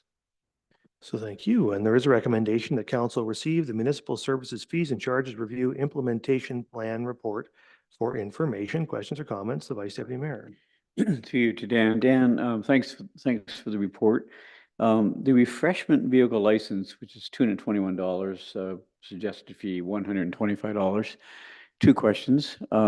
What's the reasoning for the reduction, first of all? And secondly, when they take out their permit for a refreshment vehicle license, can they go anywhere in town, or are there designated areas? Okay, so just noticing in the table, so the intent of the report was that that specific fee adjustment was not going to be brought forward for implementation based on council feedback the first time. I do see that in a column that we added, it does show the suggested fee decreasing, but I can say that was not the intent of the report. Oh.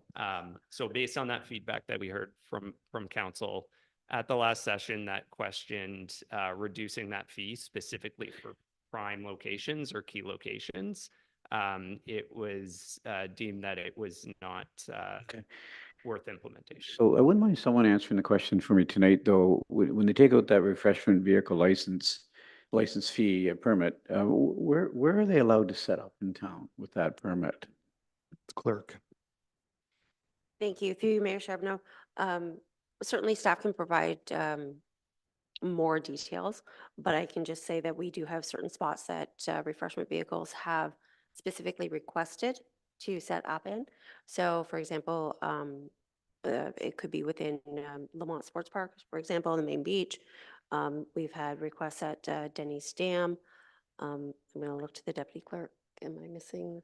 So- There's municipal parks, just So- sort of in general. So Don, I'm just wondering, like, if a person took out a permit for Lamont Sports Park, for example, is it just for that location, or could they take that permit and set up someplace else? Thank you through you, Mayor Charbonneau. No, it is site specific. Hmm. And it is for, generally speaking, they're for the season. There are some vendors who will be a part of a special event organization, and they're part of that special event permit, but they are for the season Yeah, that's fine. at that specific That's fine. location. That's good. Thank you. Okay, further questions on this one or comments? Counselor Halpin. Thank you, Mayor, and through you. Daniel, thank you for the report. I'm glad to see some of the things that are not being brought forward. And just putting it out there to any public, like we're receiving this for information. If anyone wants to make comments on, they can find this report. And would be pleased to listen to any member of the public's feelings and thoughts on these. Because when we increase fees, in a way, it is an increase of taxes, right? A way to look at that. And I agree that development should pay for development, but we got some pretty hefty increases in those columns there. So just thank you for the report, and I'm looking forward to hearing from members of the public about this as well. Thank you. Thank you. Further comments? So I suppose, Daniel, just so I'm clear, so you're, as Counselor has rightly pointed out, you're requesting that we receive this for information this evening. If we do that, your plan then is to just bring it forward in the 2025 business plan with a recommendation to implement all of this. Is that, or is there another occasion between now and then where you'll be coming looking for approval to add this to the business plan? No, if there's no further comment, it would come as part of the 2025 business plan as per the implementation details in the table. Yeah, and at that time, we won't be seeing a separate report. It'll just be blended into the fees and charges bylaw or the It fees and will- charges recommendations. It will be, we do highlight in red the substantial changes as part of that document. So it would be another opportunity for council to review at that time. So that's a key thing for members to recall and bear in mind when we see that report, that much of it will be informed by this report that you're receiving here tonight. So you've heard the recommendation and no further questions, so I'll ask all in favor. That's carried. Okay, so now we are on to Society of United Professionals Condominium Activity Update and the Manager Strategic Initiatives. Thank you, Mr. Mayor. This report aims to express gratitude and highlight the invaluable contributions made by the Society of United Professionals.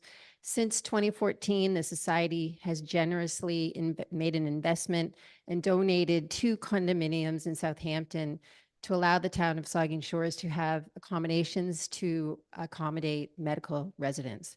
These residents come to the community to receive training in rural medicine, either alongside local physicians or during locum assignments, covering family clinics and the emergency department.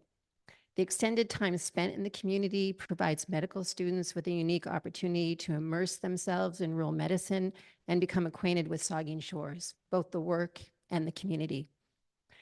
They work closely with the community physicians, gaining valuable insights into the family practice clinics and rural emergency departments.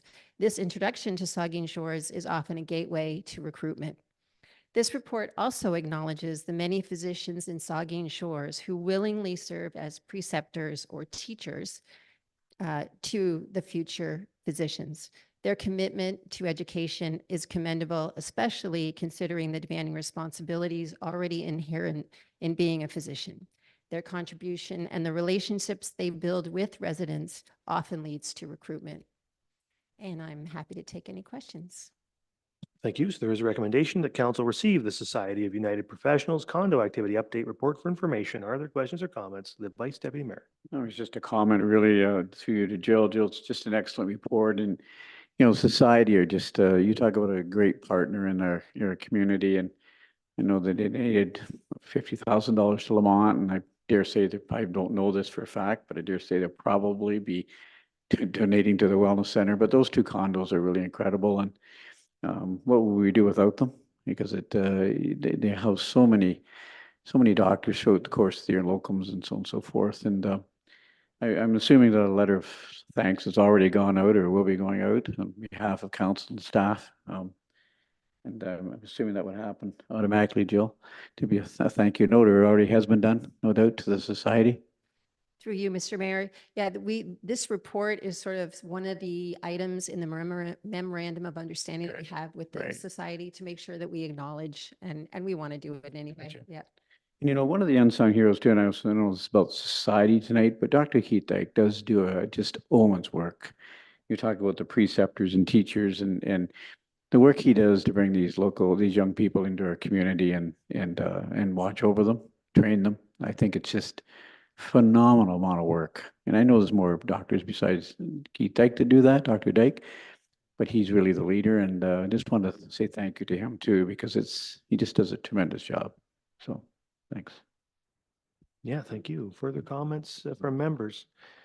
Yeah, so and this is could maybe Jill, you could just let us know how else we're acknowledging society, because obviously this is an important one, and they've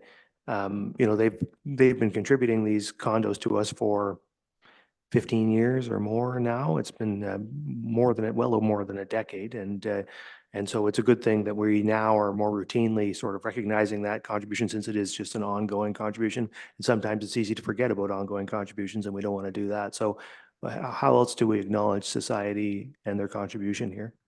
Through you, Mr. Mayor, and thank you for the question. This report is one of the ways that we do that, to get that in front of you, to remember that the great, opportunity we have with condominiums, and also to show the public that we do this as well. And then beyond that, we do follow up with photo opportunities when those are available. Okay, good. All right, so you've heard the recommendation. I'll ask all in favor. That's carried. Okay, so now we are on to 8.2.6 about the healthcare partnership with Kincardine, program update and the manager's strategic initiatives. Thank you, Mr. Mayor. In April of 2024, a report was presented that aimed to reestablish a collaborative healthcare relationship between Kincardine and Saugeen Shores. That report outlined a joint healthcare partnership program seeking council endorsement for implementation. And then in May of 2024, Bruce Power provided the financial support to execute the partnership program. This report is an update to council on the program's progress. The program has two goals. The first one is to support the emergency departments, and the second one is to support physician recruitment and retention.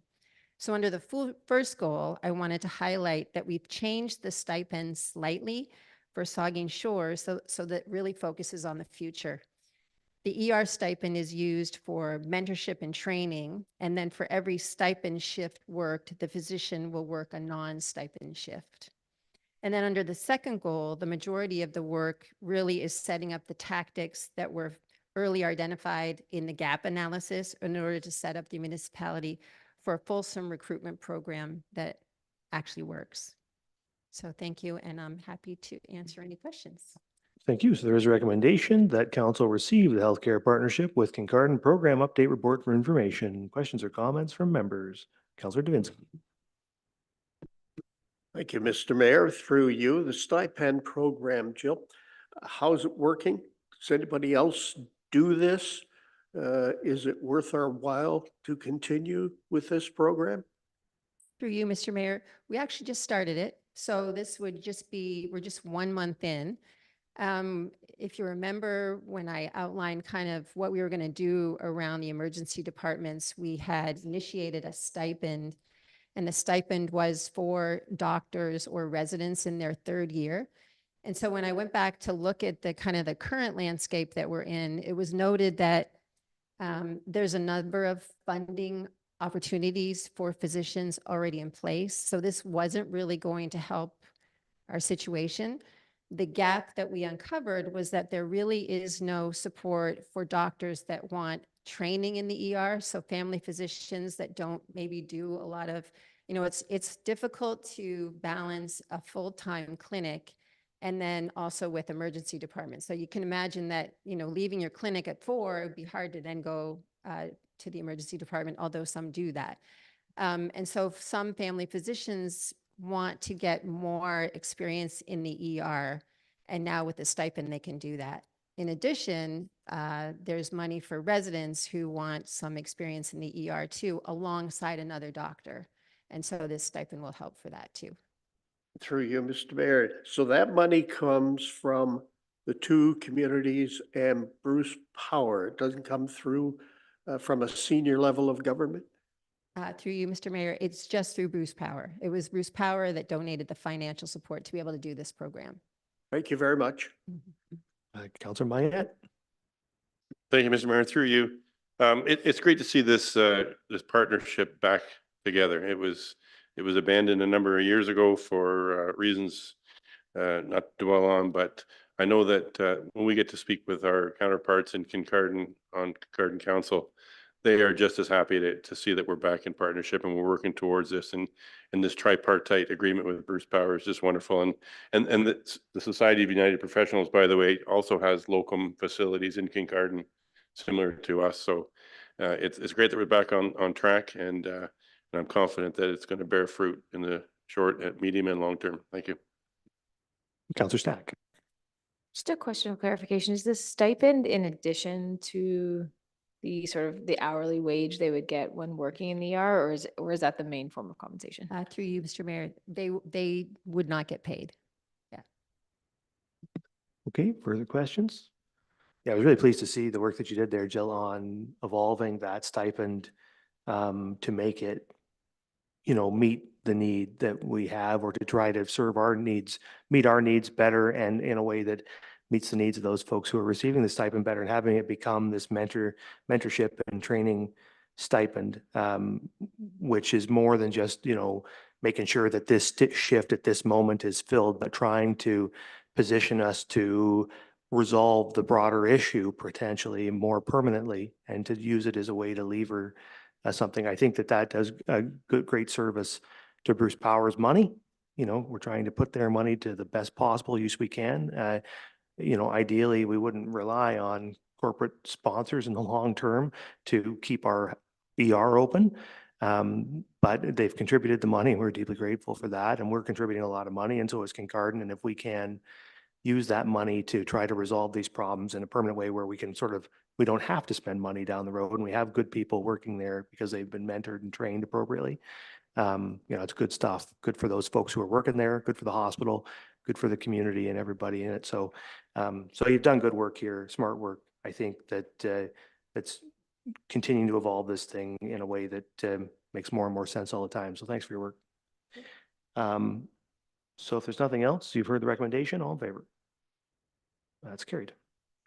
Okay, so now we are on to 8.2.7, Ontario Community Infrastructure Fund, OCIF allocations, and the CFO. Thank you, Mr. Mayor. The Ontario Community Infrastructure Fund is a provincial grant program that allocates funding to municipalities for the purpose of infrastructure spending. This grant revenue forms an important part of municipal funding, and the town is reliant on this funding for its capital investments to renew and replace core infrastructure. The town's 2024 OCIF allocation was received after approval of the 2024 business plan, and the 2024 allocation was below the amount included in the business plan by approximately $300,000. Town staff have since been in communication with ministry staff on the causes of the lower allocation for this year.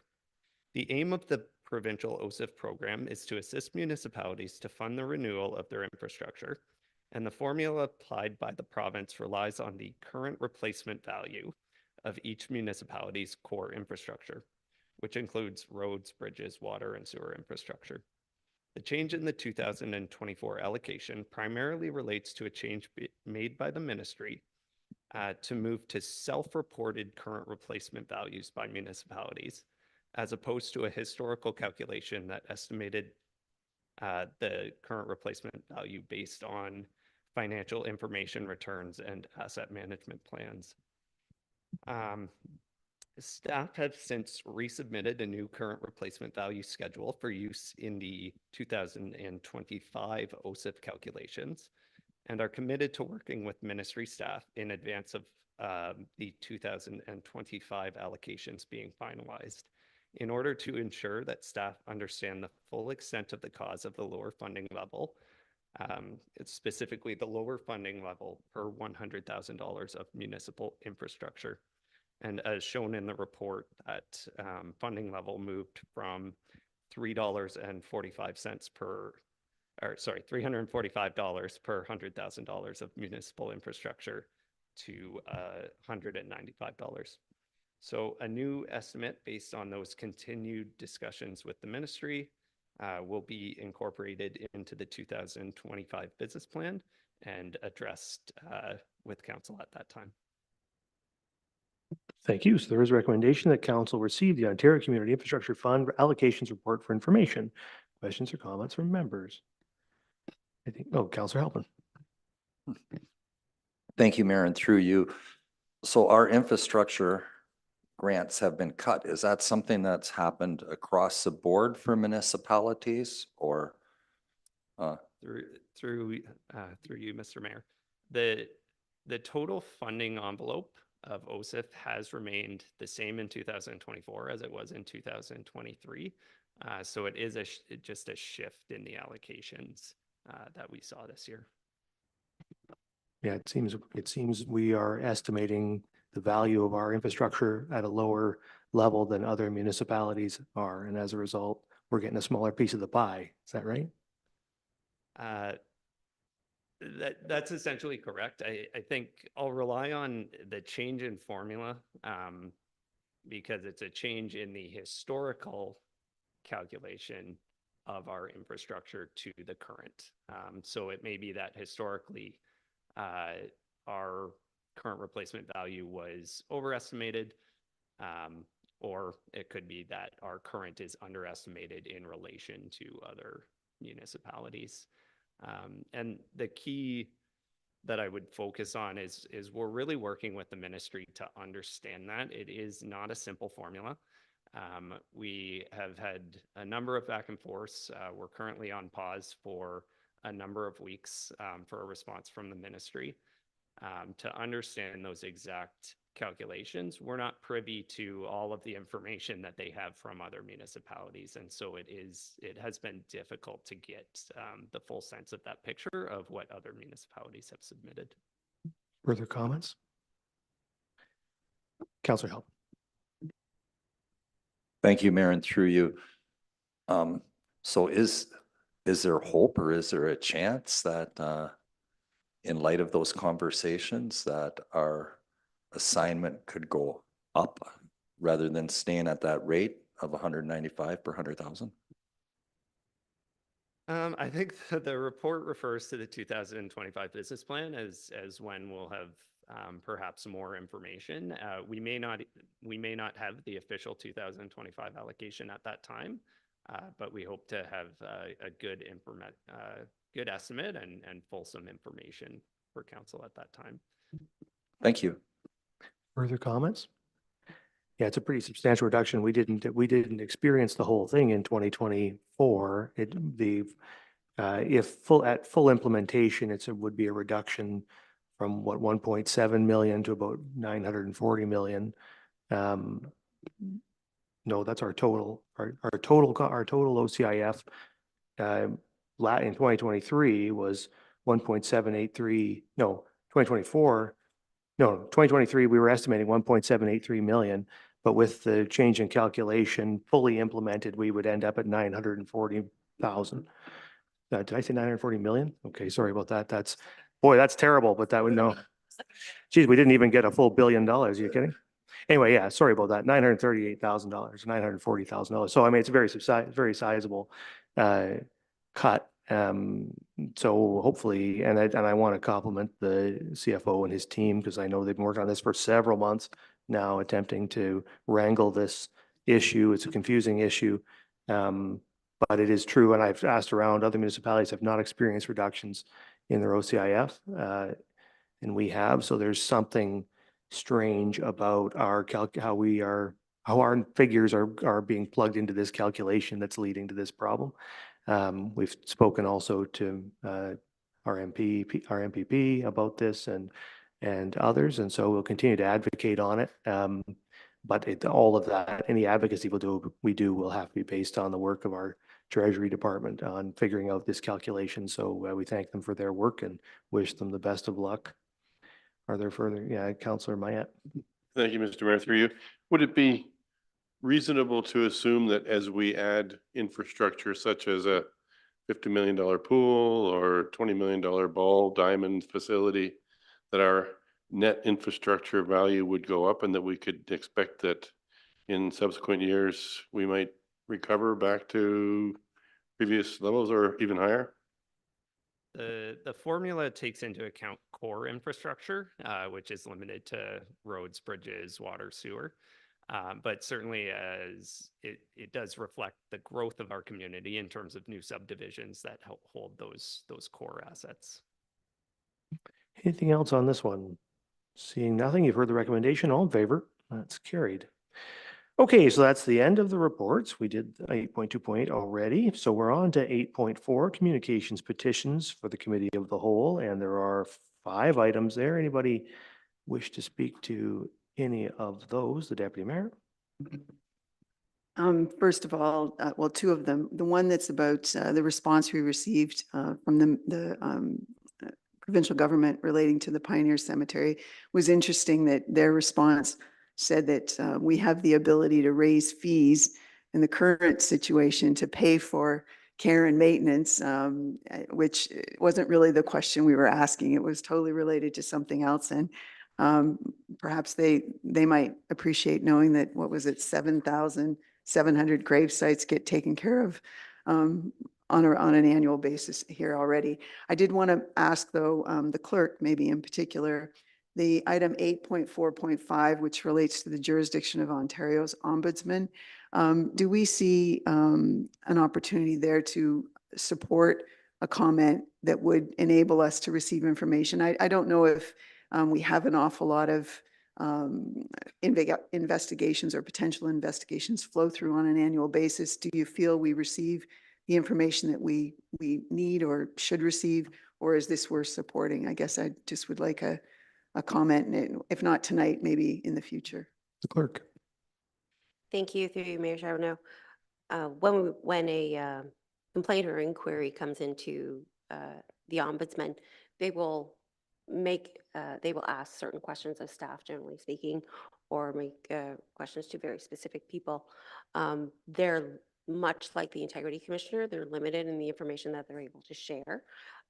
So through this letter, they're asking for more information than what is provided, and certainly there is some benefit, but also one must ask sort of where the balance is between allowing people to feel that they can confidently ask these questions of a oversight body and be able to maintain their anonymity so that there's no reprisals. So there's sort of that weighing of balances.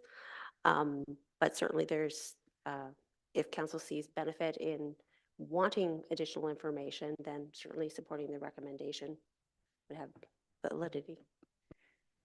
If I could ask, if something needs to be processed that starts from here or relates to Saugeen Shores, council or a staff person, does the town receive a final comment if, okay, I see somebody shaking her head no beside me.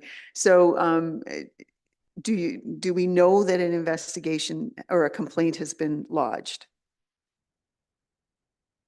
Through you, Mayor Charbonneau.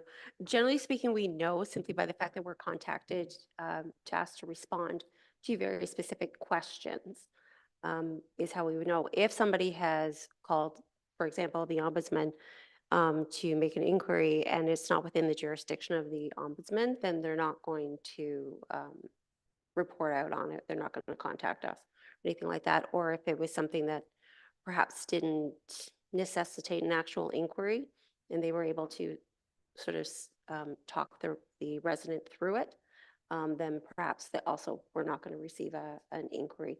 That's the only way that we would be advised. Generally speaking, the CAO is made aware of these sorts of things, and I think if they were at the point that it was necessary to involve council, they would.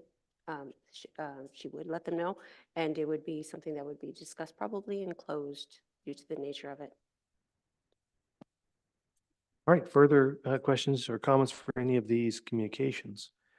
I just wanted to make a comment about the letter from the Ministry of Public and Business Service Delivery about Pioneer Cemetery.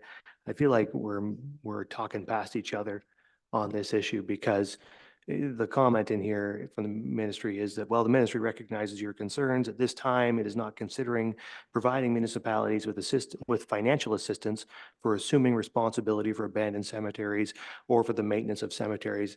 We aren't asking for financial assistance to assume the responsibility for the cemetery or to maintain the cemetery. We're asking for assistance to prevent the cemetery from washing into the Saugeen River. Like it's not maintenance. It's the thing is, there are grave sites that are washing down the embankment.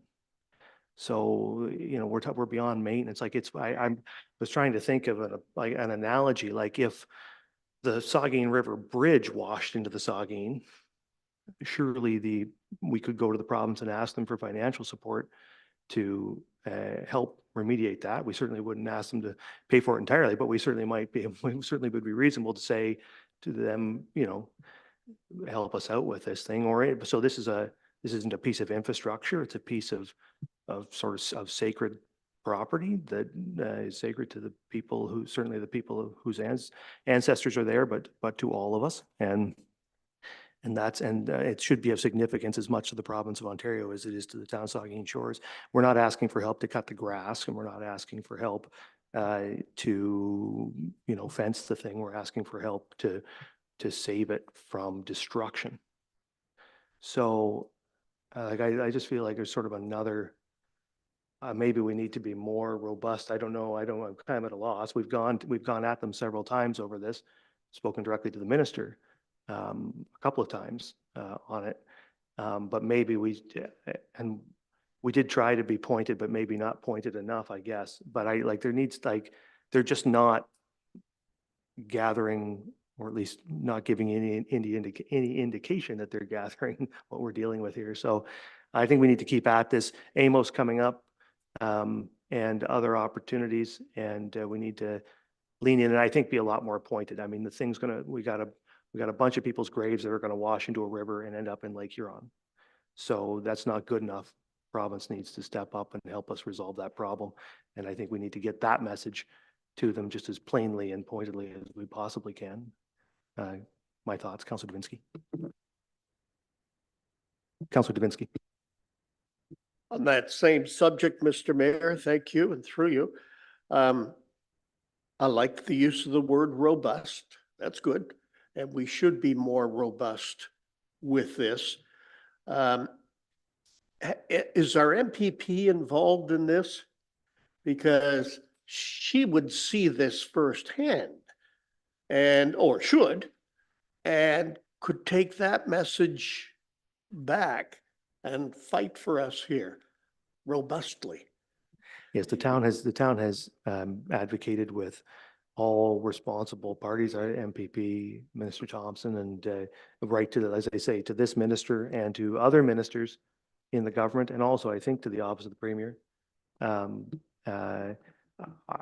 We've taken the message to as the most senior people in the province of Ontario, not only on our own, but also using Wellington DuPont.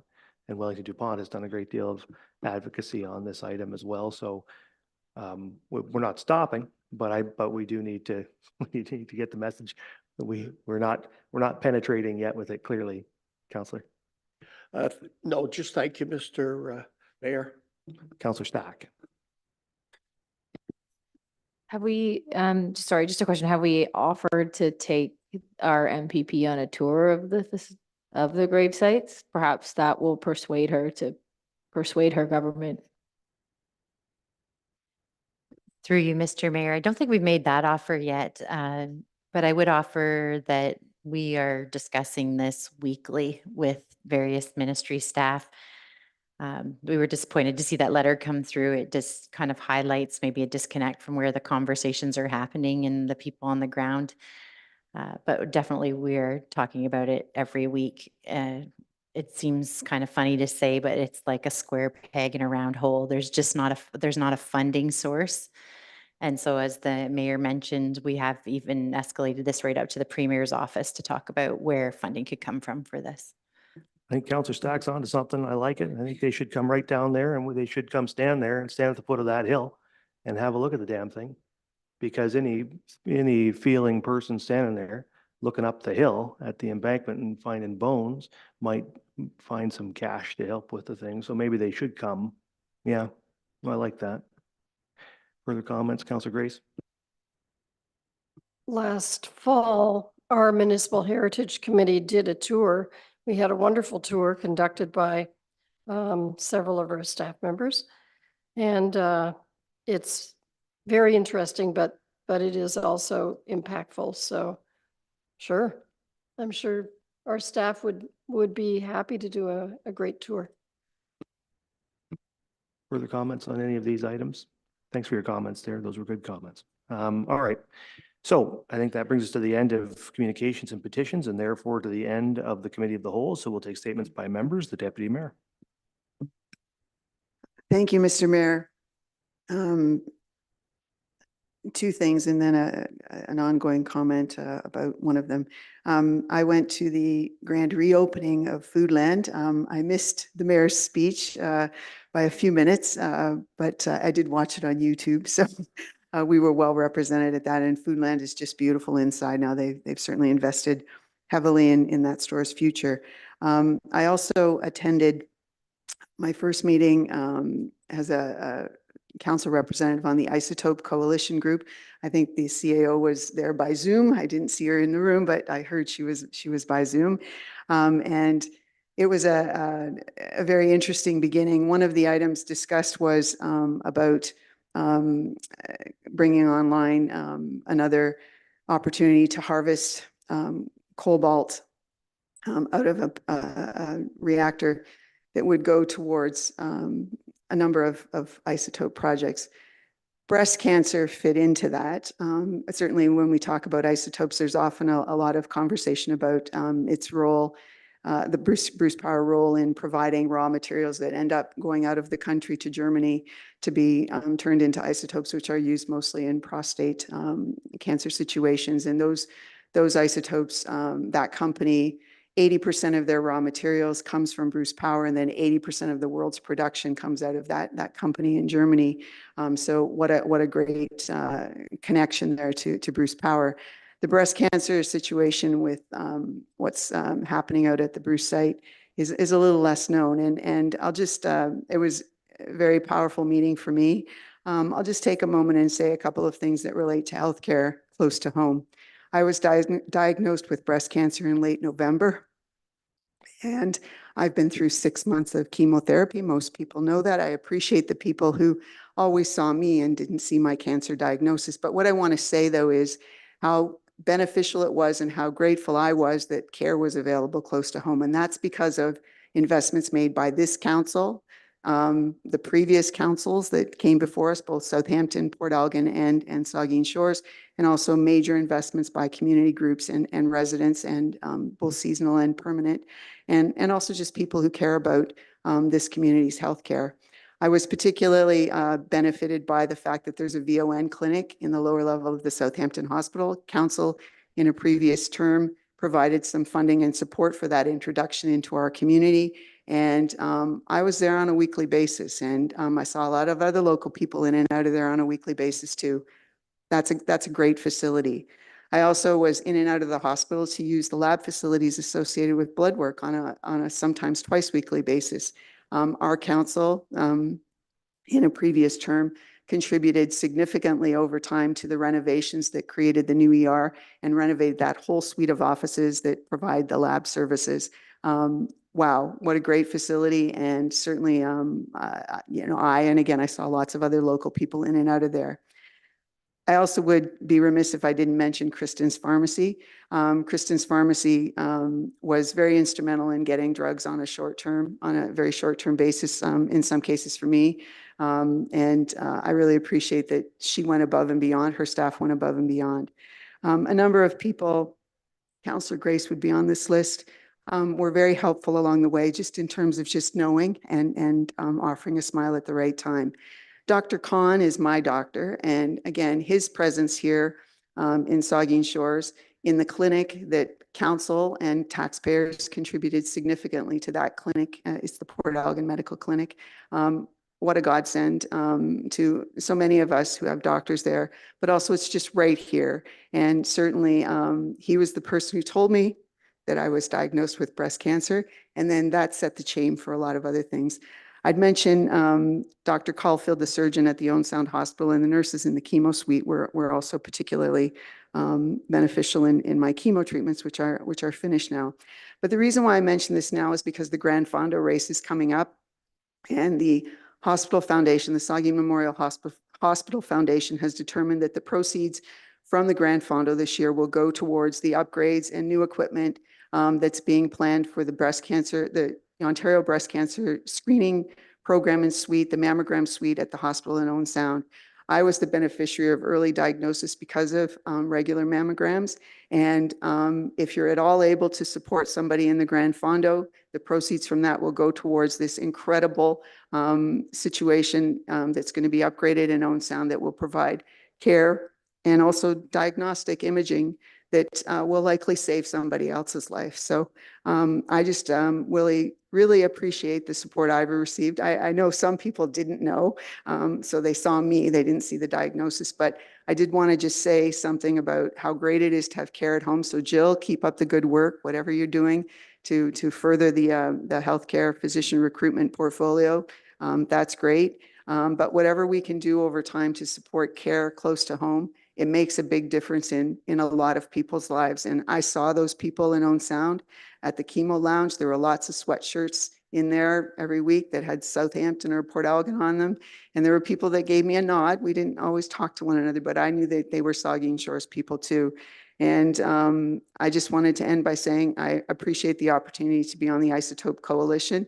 I think that I bring a different perspective, perhaps as a cancer person, not as a nuclear person, but certainly I appreciate all of the support that council has given to healthcare. I benefited from it. I know lots of other people will in the future too. Thank you for indulging me. Thank you for that message. Vice Deputy Mayor. Thank you, Mr. Mayor, and thank you for those comments, Deputy Mayor. We're thinking about you for sure. I just wanted to thank the Saugeen Shores Chamber of Commerce. There's a fireworks display on July 1st. Was there was just a ton of people there. It was every side street. You had to walk quite a distance to get to the Port or Southampton Beach, and it was so. Thank you to the Saugeen Shores Chamber of Commerce. I attended the annual meeting for the Port Elgin Saugeen Township Beaches Association annual meeting, and Mr. Mayor, you as usual did a great job with your presentation, and I know Chris Evans from the Saugeen Shores Police Services did a wonderful job pinch hitting and answered a lot of questions actually from people there, and Frank Burrows, Kristen, just thank him. He was just phenomenal. I don't know how many he had a ton of questions asked of him on Saturday morning, and of course Frank's had all the answers right at the tip of his fingers, and so I just and I had a chance to bring greetings, but I just want to thank Dave Reynolds and the entire board, for the Beaches Association. They're really strong advocates, and Dave Reynolds himself as a current president, has really stepped up to the plate in so many ways with contributing towards reports that come to this council, and initiatives like Shipley Creek and the beach groomer when it was in the forefront. Him and Dave, Greg Schmaltz had part to play in that. But I just want to say it was a good turnout, and I know Councillor Davinsky was there and Councillor Grace, and it was again good turnout. But I just want to thank the Beach Association for all the great work they do.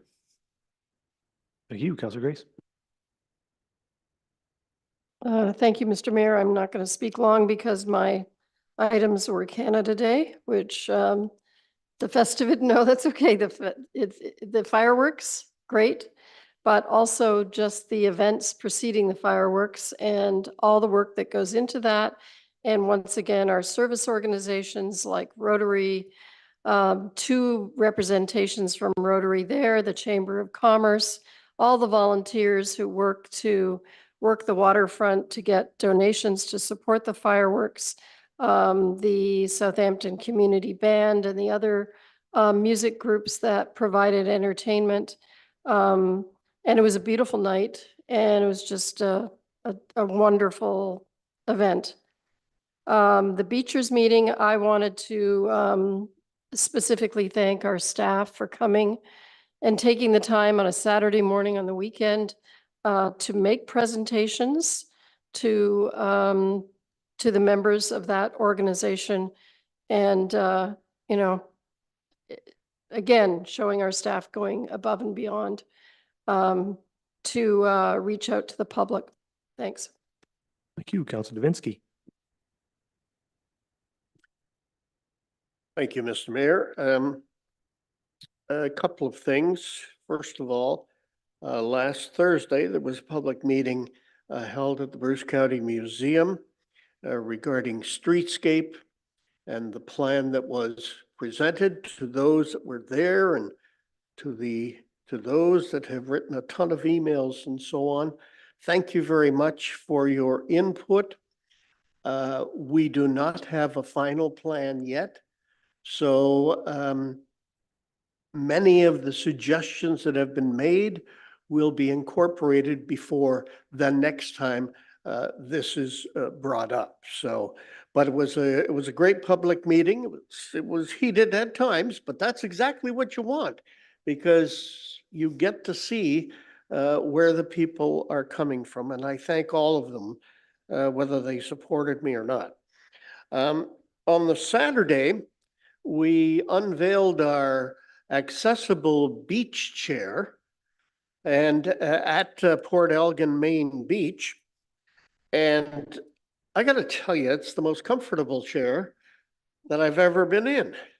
And colleague Bud Halpin pushed me into the water as I was sitting in it, and then brought me back out. But he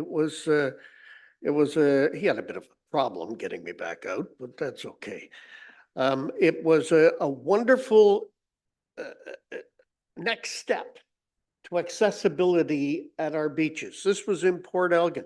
We also have one of these chairs in Southampton, and you can check on our websites as to how to book these. And I understand they are getting booked. We have Doug Longmire here. He tells me that he's set up for tomorrow. So I hope the water isn't too cold for you there, Doug. So that was a great event.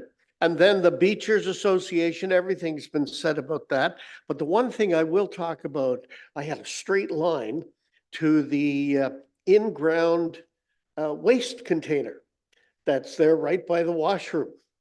And it was amazing how people would look at this and look inside and where is it going? And then others would come and say, oh, this is how it works and what have you. So it's a small, silly thing, but people are noticing this and they're using it. Thank you very much, Mr. Mayor. Okay, thank you, Councilor Matt. Thank you, Mr. Mayor. I'll mention 2 things. One is, and I mentioned it earlier, was the boat trip that we took with some fellow staff members out to Chantry Island. And it's a long time since I was out there, maybe 10 years. But what a worthwhile trip that is. And I'm surprised by the number of people in our community, that long-term residents you talk to, and they say, oh, I've never been there, but I'd like to do that sometime. So anybody who's listening, take the time and go out there and climb up the steps and get the view. It's really a great facility, and it's worthwhile, and I appreciate the opportunity to go. The other thing that I wanted to mention was I had the opportunity to attend a retirement party celebration for Mike Renchek, the President and CEO of Bruce Power. So if Mike's listening, congratulations once again, Mike, on your well-deserved retirement. Mike has been a great CEO. He has led the company through turbulent times, COVID, through successful restart, rehabilitation, or major component replacement projects, and he's left the company in very good stead. His successor is Eric Chassard, and Eric is I had the opportunity to chat with Eric for a few moments, and he is going to do a really good job. He's got a wealth of knowledge and experience, both domestically and internationally. He comes from France, so if you say bonjour, comment ça va, he will definitely engage with you. So that was a great thing, and once again, congratulations to Mike on his successful completion to his career. Thank you, Councillor Halpin. Thank you, Mayor, and through you. I just want to give a shout out to the summer intern student that we have back for the second year, Katie, and she's taken it on herself to be continue working on combating the invasive species that we seem to be getting in our grass dunes and areas along the beach like that. And she has kind of successfully merged the group that was pulling the mustard garlic into a kind of a full-time group. So if there's any people out there that like to do some gardening and do some weeding and a little bit of work like that, just be watching the town Facebook page and you'll be seeing opportunities for coming out to help with that. Thank you. Thank you, Councillor Duhaime. Yeah, thanks. And to you, Mayor, just wanted to say thanks to everyone. No, it's been said, the fireworks and all the activities before were very well attended, and it was good to see everyone celebrating Canada Day. Thanks. Thank you, Councillor Stack. Thank you. Just two quick things. One, I just wanted to recognize the Saugeen Athletics. I had a opportunity. I was a last place, desperate attempt to put a woman on the court for beach volleyball, and I was guarded from the ball at all times. But in case, I think every time I come and speak, I mention how unathletic I am, so the trend will continue. In any event, I got to go to the new courts near Jerry's Fries, so kudos to the town for having those courts set up.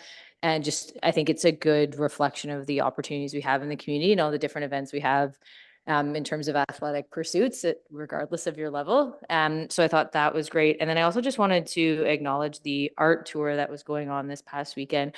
I've seen those signs before, but truthfully, I'm a bit too awkward to go into someone's home, but I was with my mother and she forced me, and it was actually really a neat thing to see a few local artists. I would recommend it the next time it's around to just give it a shot. It was kind of neat to see, and everyone seemed pretty inviting to the opportunity. Thanks. Thank you. One thing from me, on Friday afternoon, I took delivery of the time capsule for the 25th anniversary celebration of the municipality. It's currently in the temporary municipal office up in Rotary Hall. It's really beautiful. It was made by a woman named Veronica Charbonneau, no relation, who is a resident of the town of Saugeen Shores. It's just some beautiful work. And so it's to me, it sort of was great because it's sort of showing that the 25th stuff is about to happen, is coming together, and so we're still inviting folks to come up with ideas for things to put in the time capsule. We've got quite a few things now. It's actually a bigger box than I had anticipated, so some larger size physical items could go inside it. Yeah, it's a pretty good size. So so by all means, if you're aware of folks, organizations, groups out there that are in possession of things that you think might be worthy of going in the time capsule, we will be sealing it at the opening ceremonies, which you will all be at, I'm sure, on the 10th of August after you finish flipping pancakes with me. I need your help. So I hope you will all be there. It's listed as the mayor's pancake breakfast, but it's really, I hope it will be more of a councilors and council pancake breakfast, and it would be great to have you all there. And anyway, then we'll seal the time capsule. We may have some special guests for that, we hope. And anyway, and I will also note that the 25th, the whole itinerary for the 25th anniversary celebrations is now available at saugeenshores.ca/25th. Our staff has done a tremendous job under the leadership of Jill Root to put all of this together. 2 big street dances on the Friday night, one in Port Elgin, one in Southampton, with lots of musical acts, and there's going to be a foam party in Southampton on High Street, and a whole bunch of stuff. So I mean, there's a lot of stuff lined up. Then of course on the 10th we've got the pancake breakfast, the opening ceremonies, then followed by a Rotary Family Fun Day. So the Hampton Rotary is putting that on, and there's going to be all sorts of events there. We just heard from a report today about a lot of multicultural elements that have been added to that too. So it's actually going to be there's an awful lot actually, and things just keep developing there. So it's really fantastic. So Rotary's done a great job there. And then of course the big concert on the Saturday night with Sloan, and that is sold out now, 1,200 tickets sold for that. So that's going to be a big event. And then on the 11th, on the Sunday, there at 1 p.m. is the Parade of Champions through downtown Port Elgin. We're starting to get quite a few entrants in that, but we could always use more. And that's the champions are intended to be, obviously folks who've won gold medals and won provincial championships, but also those groups and organizations that are champions of our community. So we think about your service clubs, think about, your BIAs and all those groups and organizations and marine heritage, right? These organizations that have done great things and made our community what it is. So they're all invited folks can go online and register for that. We're keen to have as big a parade as possible. That's going to end at Lakeview Park, where we're going to have a bit of a barbecue, and we're planning to unveil a heritage plaque there at that time. So that's going to be exciting. And then that night, music and fireworks at the Port Elgin Main Beach sponsored by Bruce Power. So it's going to be a big weekend, and I just hit the high points there. There's a lot going on, and so I encourage everybody to partake and participate as much as possible. And it's coming up, very exciting. So with that, I will look for a motion to adjourn Committee of the Whole. Moved by Grace, seconded by Stack. All in favor. Committee stands adjourned. Council will convene at 8:50 p.m.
Okay, everybody, we're going to proceed with regular council here. So I'd like to call to order this regular council meeting of July 8th, 2024. Second item on the agenda is disclosure of pecuniary interest. Ask any member if you have one of those you'd like to declare at this time.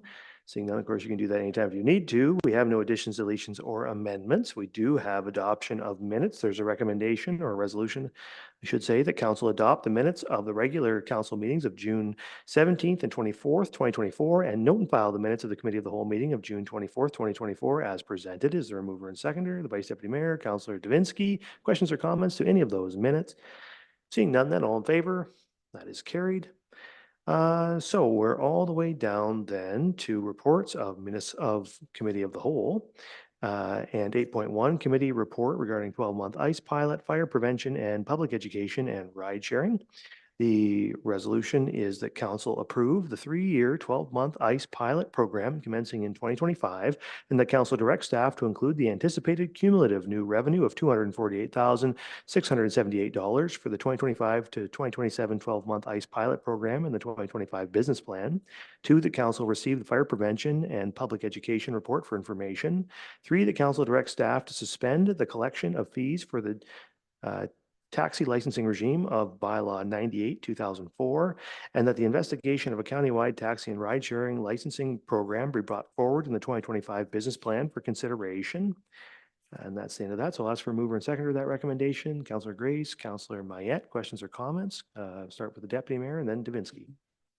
Thank you. About number 3, which has to do with the suspension of fees for taxi licensing, I completely agree and support that. I just wanted to ask for clarification. There are still other requirements that someone hoping to or intending to provide either a ride share kind of service or a taxi service right now. There still are some other requirements that would necessitate them contacting the clerk's office. Even though there's no fees in play, there are some other requirements. Is that correct? Through you, Mayor Charbonneau. Yes, that is correct. Thank you. Councillor Davinsky. Thank you, Mr. Mayor. Through you, number 1, the 3-year, 12-month ICE pilot program. I just want clarification. And, oh, good, Schreit's still here. Kristen, when the ICE is used during those shoulder seasons, is it being charged at premium rate, no matter what time it's being used? Director of Community Services. Thank you, and through you, thank you for the question. Yes, the recommendation was for the one rate, and that being the prime time rate. Great, thank you very much. That's all I needed. Thank you, Mr. Mayor. Thank you. Are there further questions from members? I don't see any, so I'll ask all in favor. That is carried. Okay, so then we are on to reports of municipal officers. There's one report there, which is the council remuneration and expense policy. There is a resolution that council adopt a bylaw to authorize the council remuneration and expense policy. Is there a mover and seconder? Moved by Stack, seconded by Mayette. Are there questions or comments? The Deputy Mayor. Thank you. Just also for clarification, this policy includes per diem situations associated with attendance at some committee meetings. Is the policy retroactive to a date, or are we implementing it from the state forward? Through you, Mayor Charbonneau. It is retroactive to January 1st of this year. Further comments or questions? Councillor Halpin. Thank you, Mayor, and through you. I did support this as a way is to refresh our memory, like when this first came to us, the suggestion was that we would counselors would receive about a 25 or 26% pay increase, and we thought that was a little too steep to accept. So we sent that back. I've looked at this, and for my situation, for the committees that I'm on and everything, this would represent about a 9% increase, which is a little bit more palatable, I believe. Okay, thank you. Further questions or comments? I don't see any, so I'll ask all in favor. It's carried. Okay, so then we have no motions or notices, so we're on to bylaws. One bylaw there, bylaw 55, 2024, and the resolution is that bylaw 55, 2024 is hereby read a first, second, and third time and finally passed and sealed this 8th day of July, 2024. Is there a mover and seconder? Moved by Davinsky, seconded by Duhame. Any questions or comments? Seeing none, all in favor? As carried. And then finally, the confirmatory bylaw, that bylaw 56, 2024, being a bylaw to confirm the proceedings of the Council of the Town of Saugeen Shores, is hereby read a first, second, and third time, finally passed and sealed this 8th day of July, 2024. Mover and seconder. Moved by Grace, seconded by Halpin. All in favor? That is carried. And then adjournment that this regular council meeting of July 8th, 2024 hereby adjourns at 8:58 PM. Is there a mover and seconder? Moved by Halpin, seconded by Stack. All in favor? Council stands adjourned. Have a good evening, everybody.